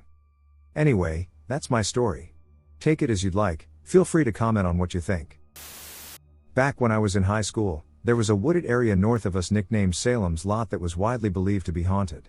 I have no idea where these stories originated from, but they ranged from whispers about KKK murders to the unburied dead wandering about after dark. One of the most common stories involved a pioneer-era graveyard that was moved from the site to another graveyard north of the woods. This allegedly disturbed the spirits of those buried there and resulted in the area being cursed. We often partied there during high school and never had a single paranormal experience there until one night in the summer of 1993. I had just gotten my first car and was driving around with my friend Spam. After getting bored of driving aimlessly with nothing to do, Spam suggested we drive up to the lot. Having not been there for a couple years, I agreed and set off to find the old gravel road that led into the woods. Arriving at the area where the old gravel road led into the woods, we found it gone. It was literally as if it had never existed. I assumed we came to the wrong area and set off to try and locate it. We turned north on Salem Road and eventually came to the new graveyard that the pioneer graves were allegedly moved to. We parked the car and started exploring the cemetery. After a while, we were walking back to my car when suddenly Spam told me to keep 6. To anyone who doesn't know, keep 6 is slang that means I am about to do something sketchy, so make sure nobody is around to catch us. At the time, we were approximately 20 yards from the car, and the graveyard sloped down away from us. I could clearly see down Salem's Road, both north and south, where we drove up. I glanced both ways and turned to see what the hell Spam was up to. I looked down, and Spam had a tire iron and was attempting to pry up a footstone from the ground he stopped in front of. I just had enough time to process what he was doing and let out a "What the duck are you doing?" before we heard a voice behind us say, "Can I help you boys with something?" I spun around to see an old man in his 70s standing not 10 feet from us, and I saw the man's pickup truck park my car. I was quite unnerved, as I could not understand how this seemingly frail old man could have driven up silently, parked his truck, and walked the 50 feet to us in the 20 or so seconds since Spam said keep 6. Unnerved, I stammered out, "No man, we're just looking around," as Spam tried to covertly stuff the tire iron into his pants. Nervously, I asked if he was the caretaker of the graveyard. The man replied, "No, I just sit on the board," and looked at us like he knew we were up to no good. We quickly muttered that we were leaving and walked back to the car. The old guy followed, got in his truck, and drove south down Salem Road. "What did that mean?" asked Spam. Neither of us had a clue what board the old guy could be on, and we were unnerved by how he suddenly appeared out of nowhere in his strange reply. I put the car in gear and headed south down Salem Road, following the path the old guy took. We drove until we almost reached the railway bridge at the southernmost part of the road, when suddenly we saw the old guy. He had parked his truck in the middle of the road at the threshold to the bridge and was leaning against the tailgate, facing us, with a stern look and his arms crossed. I slammed on the brakes and sat there, watching him watch us for a minute before putting the car in reverse and driving back the way we came. We pondered the creepiness of the old guy as we drove the long way back to where the entrance to the lot used to be. I parked the car over where I thought the gravel road used to be and got out. Spam grabbed a bag out of the back of the car that had a knife and a dime store copy of the Simon Necronomicon in it. We started off in the woods, walking between 2 rows of cedar trees that skirted a farmer's field on our left. Eventually, the path we were following turned right between 2 trees that had odd symbols painted on them, likely from kids. We continued following the path until the woods opened up to a cornfield on our left, and the path we were following intersected another path to our right that led through the woods and across the old mill we used to party at back in high school. However, I couldn't understand how the road that we used to drive on had quite literally disappeared in the 2 or 3 years since the last time I was there. Suddenly Spam got another bright idea that was apparently inspired by the arcane symbols we saw painted on the trees on the way in. Pulling out the Necronomicon, he suggested we carve a symbol from the book into the ground to scare anyone coming here. I shrugged as he chose a demonic symbol from the book, the symbol of Pazuzu, Urk, and started etching it out on the ground with the knife. Suddenly, he called me over to see something. 2 or 3 inches into the ground, he had found something hard. We dug into it with a knife and pulled up asphalt. We wondered why anyone would pour asphalt into the ground and cover it with dirt in the middle of the woods, unless they were trying to hide something. We both started digging using our hands and the knife. Work was slow going, but as the sun set, we had quite a hole dug. At that point, we lit 2 fires on either side of the hole so we could better see what we were doing. However, as the sun set, we were having a difficult time seeing anything. I have no idea what possessed us so badly to dig that hole, but I suddenly stopped and suggested going home to get a shovel and a flashlight. Spam agreed, and we started throwing dirt from the hole into the fires we had lit so we could see. Suddenly, as the last bit of fire was extinguished, I heard what sounded like a dog barking on the far side of the cornfield. The dog barked louder and sounded like a bunch of dogs barking, then a few more, until it sounded like 100 slavering hounds barking and snarling. The sound was getting louder and louder as it came across the cornfield at us. Within seconds, it went from sounding like it was a half-mile away to sounding like it was 50 feet away, closing fast. The barking or snarling had another quality about it, like what a loose fan belt sounds like in winter, but more of a squealing, like something being torn to pieces that refused to die. By now, this hellish racket was louder than any concert I have ever attended, and yes, I saw the Ramones live when they were together. Terrified, I turned to Spam and screamed, "What the duck is that?" But I was unable to hear my own voice over the deafening cacophony. Spam looked at me with a face as white as a ghost, turned, and fled back down the path the way we came. The next thing I remember was being in the pitch black, halfway back to the car, and holding a large stick in my hand like a club. The hellish noise had been replaced by an unholy silence. Not a cricket nor any other creature could be heard in the summer night. We hastily made our way back to the car, where my hands were shaking so badly that I couldn't get my key in the lock.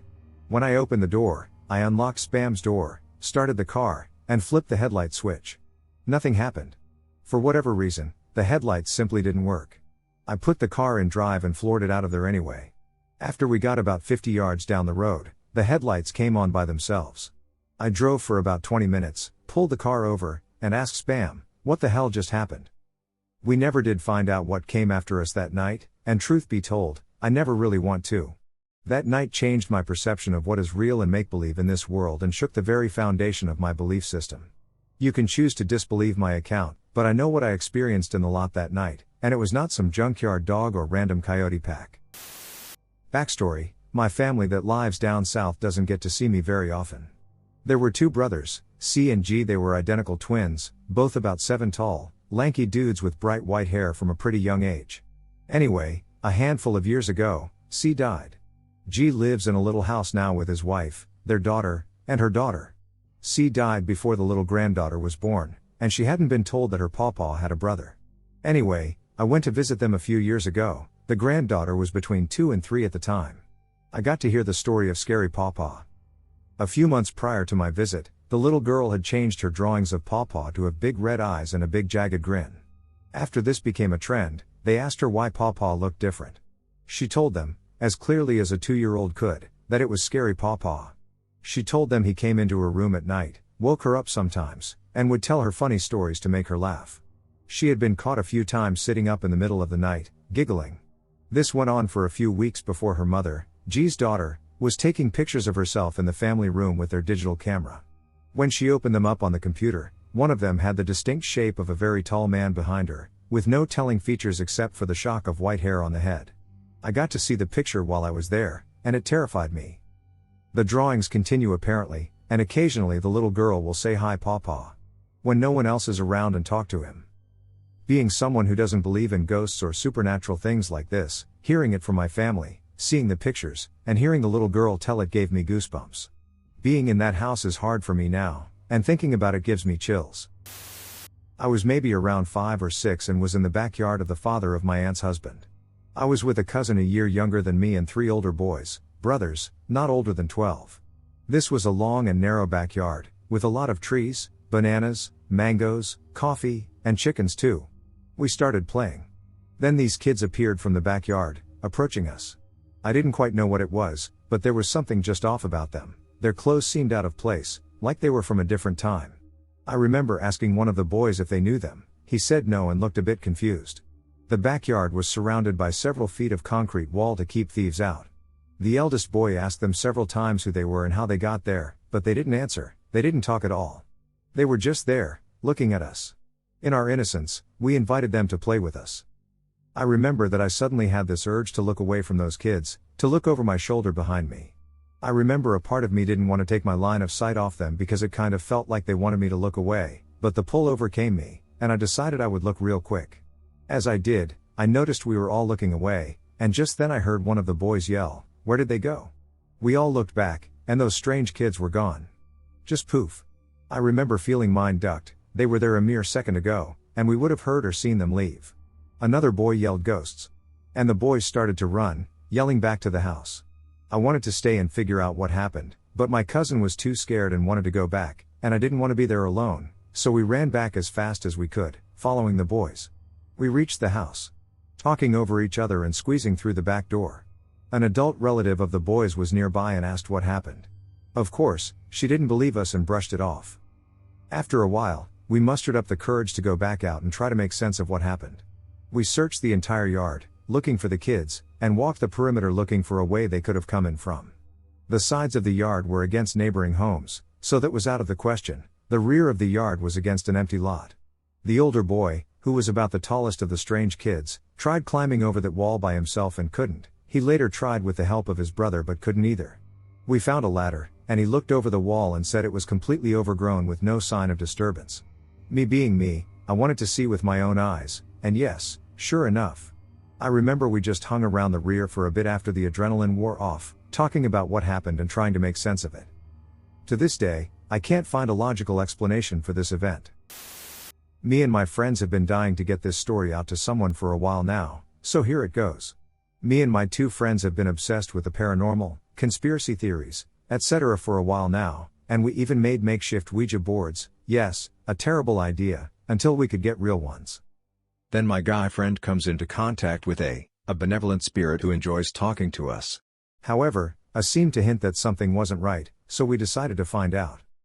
Me, my guy friend, and my girlfriend all get together and set up a Ouija board, complete with all of the protections. We start the session, and we find something. But it's not good. T, our next ghost, is malevolent from the get-go. Shortly after we make contact, we begin hearing noises around the room, and my friends decide to check another part of the room. I hang back to keep an eye on the board. Immediately after, both friends come running, screeching, and looking absolutely shaken. My girlfriend tells me that they ended up seeing an entirely black humanoid thing with white eyes and tiny pupils curled up in a fetal position on the floor. We decided to end the session there. Subsequent sessions tell us that T is a proxy for something much more evil and that A is trying to protect us from both of them. We also figure out that A comes in darkness, lights off, and that T comes in light, lights on. But here's the creepy part, these demons want to drain my friends of essence, which I could never figure out what it was, and I am unaffected because I'm not related. Both friends share a last name but are not related, and T mentioned their last name. I also know T hasn't left my basement, because whenever I go in there, I immediately get this feeling of dread, and whenever I go into the place where T appeared, I can't bring myself to open the door. I've talked to a friend about this, but she won't give anything away, so this is the last place I was able to talk to. If any of you could help me, this could be great. Thanks. It was 1995, I had just graduated high school. An old friend who I hadn't talked to in 7 years was hanging out, and I said, let's go to New Orleans. We did, too. We had $140 between us, and back then, that was more than enough. We made it to New Orleans, almost died from culture shock, and turned around and headed to Magnolia, Mississippi, to get some sleep. We stayed at Magnolia Inn. It was a shithole, but it was nice and cool. It was May or June in South Mississippi, cool was the only adjective that mattered. We stayed up that night playing poker, drinking Gordon's vodka, and talking about who knows what. Probably girls, and college girls. At some point, I said, ever been to Texas? Nope. Pack your bag and let's roll. We had a road atlas. Marshall, Texas, was right across the border from Shreveport. We arrived in Shreveport and made a phone call to another friend, who we were actually supposed to be staying with. Both of our mothers had called, searching for us. The only person who knew where we were was the buddy on the phone. It was no big deal, we would be home in a day or two. I'm being short on details because if I don't, this will turn into a novel-length story about chasing armadillos and being chased by the boogeyman. Before we left that rest area in Shreveport where we made the call, we saw an armadillo.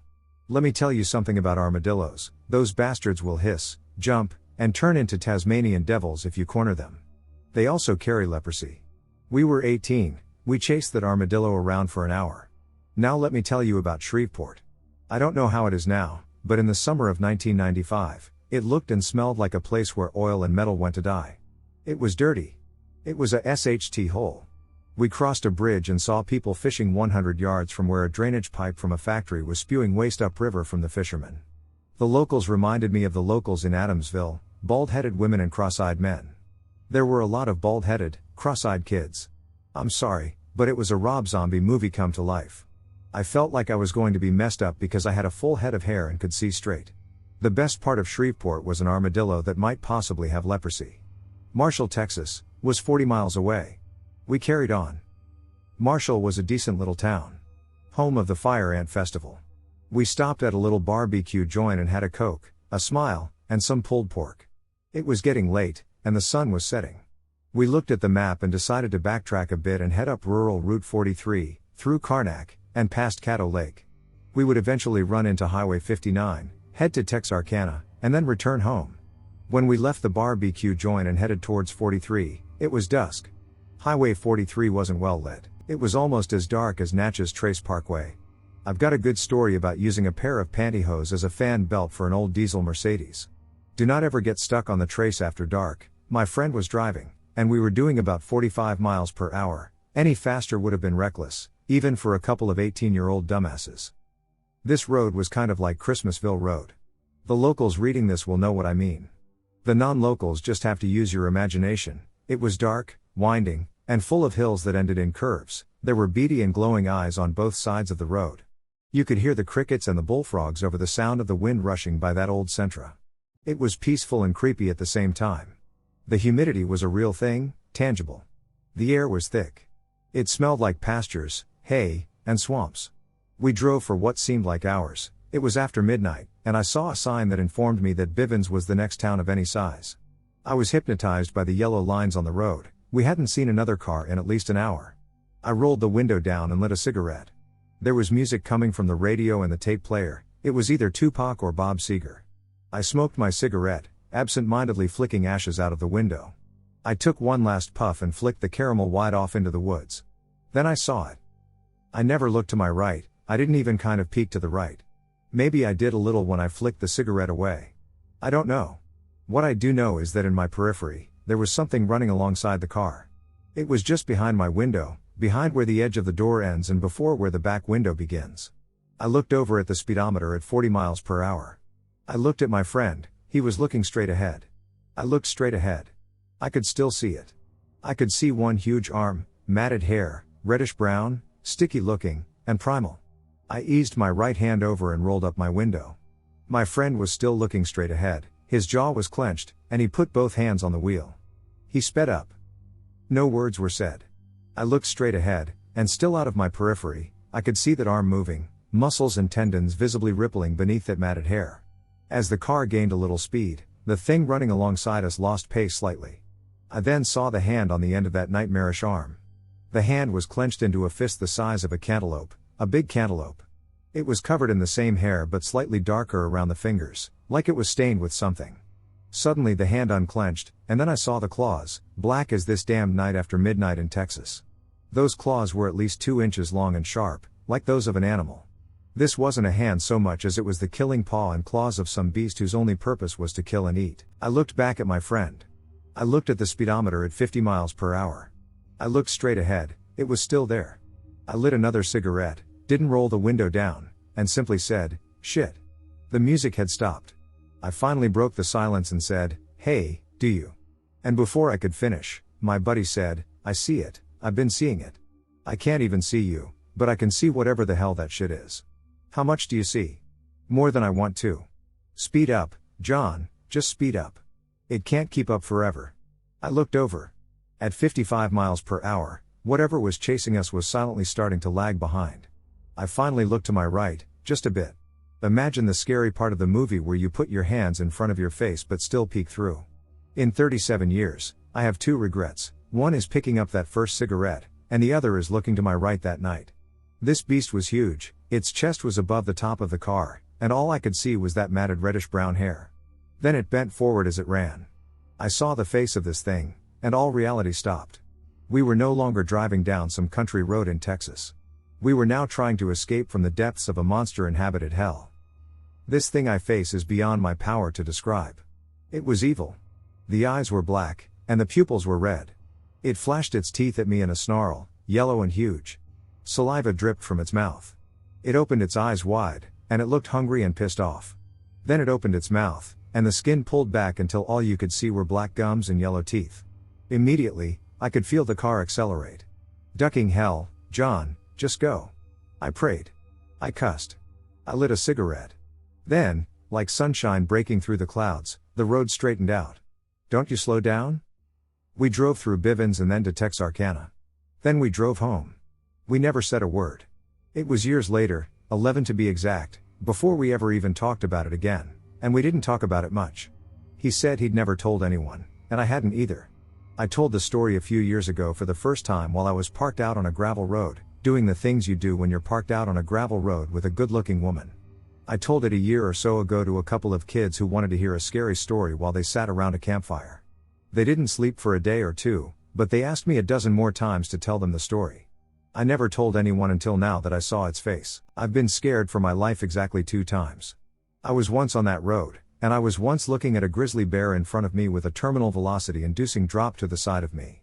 Call it what you will, call it bullshit if you want, but look me in the eyes and let me tell you this story, and you'll know. There is no doubt that there are things in this world that defy explanation and logic. The boogeyman is real. Some 16 or 17 years after this happened, I ran across a story in a movie called The Legend of Boggy Creek. Fauca, Arkansas, where the aforementioned story and movie take place, isn't that far from Bivens, Texas, as the crow flies. Invite me over, buy me a beer, sit on the porch with me, and I'll tell you the story over a pack of Marlboros and a few of those beers. I was 16 or so, and I had to go to the basement for some reason. Which, honestly, I can't even remember now. But as I was down there, I heard movement behind me and a raspy breath. Before I could even turn around, there was thunder booming.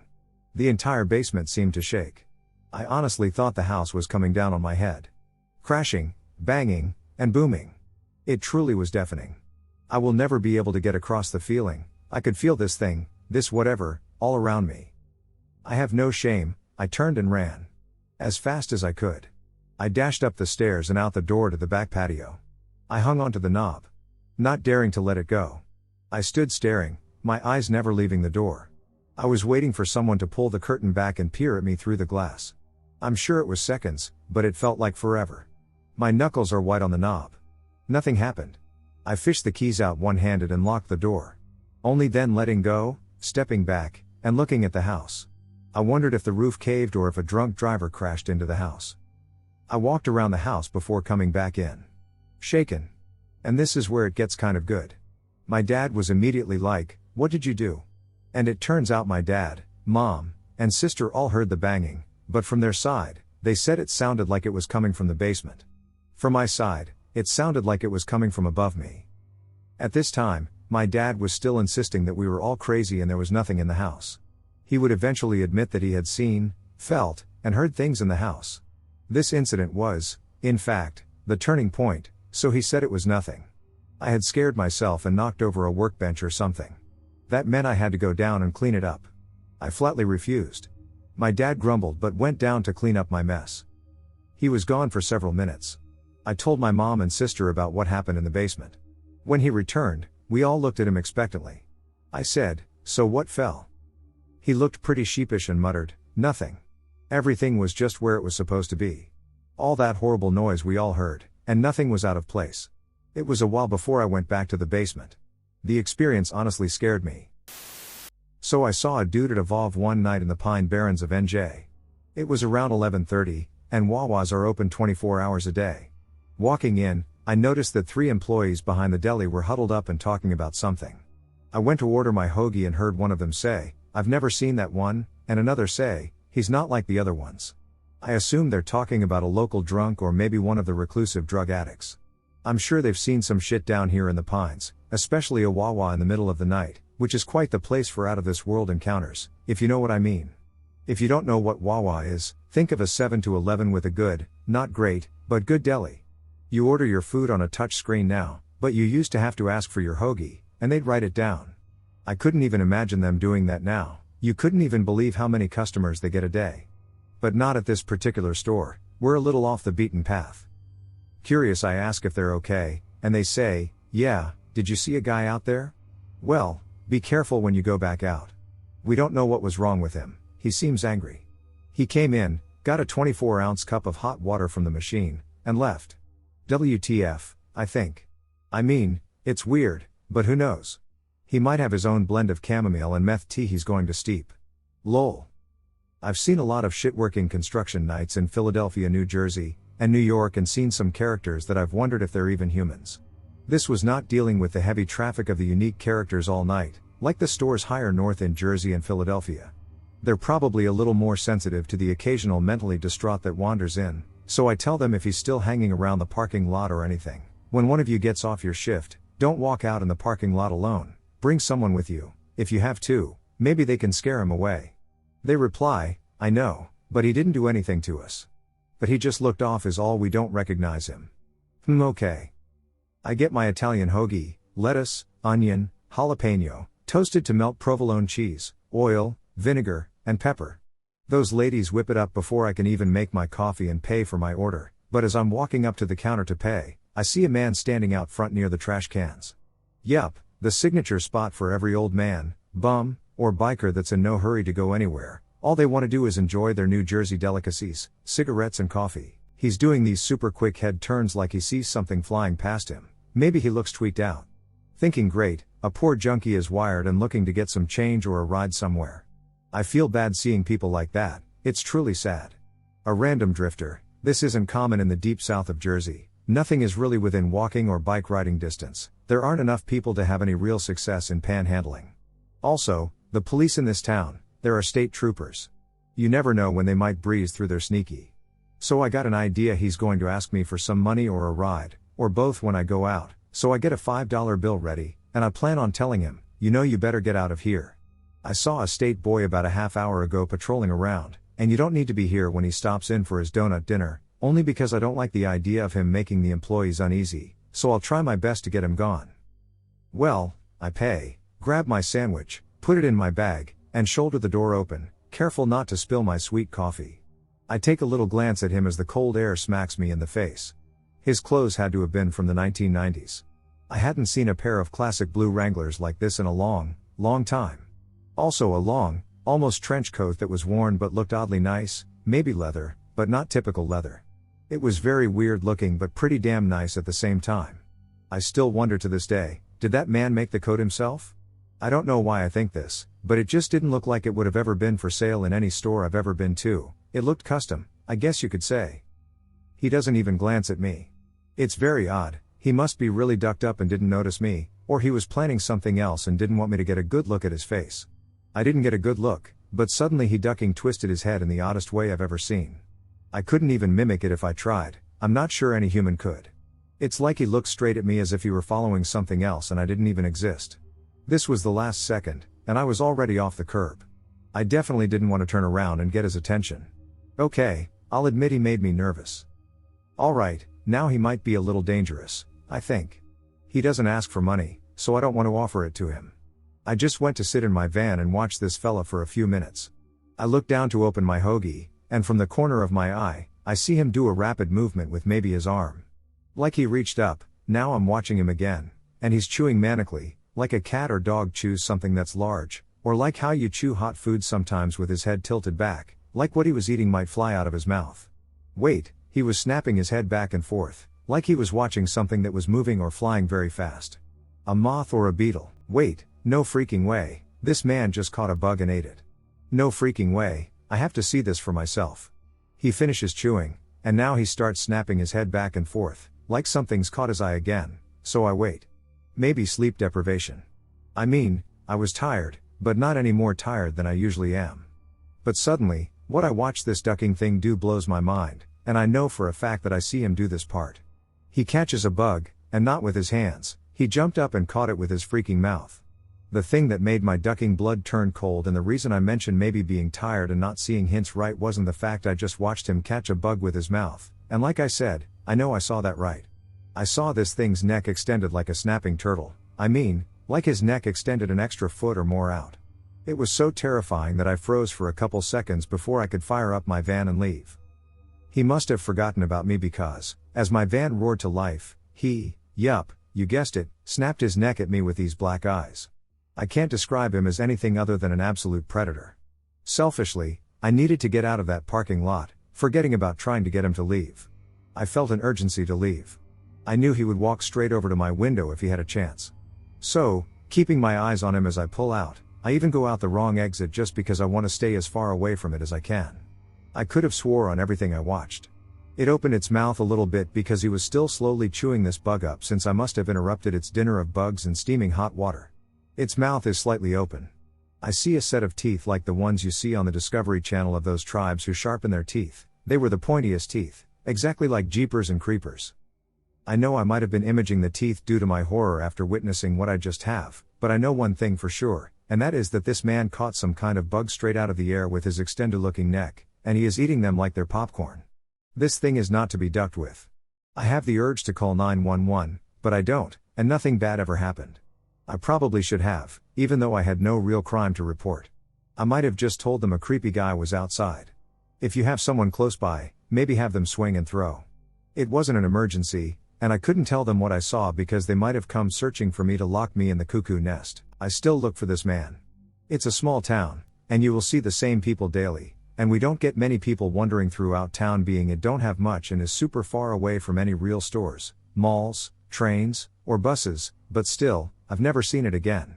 I'm torn between never wanting to see it again or seeing it again and getting close enough to him to really study this thing. Truly terrifying.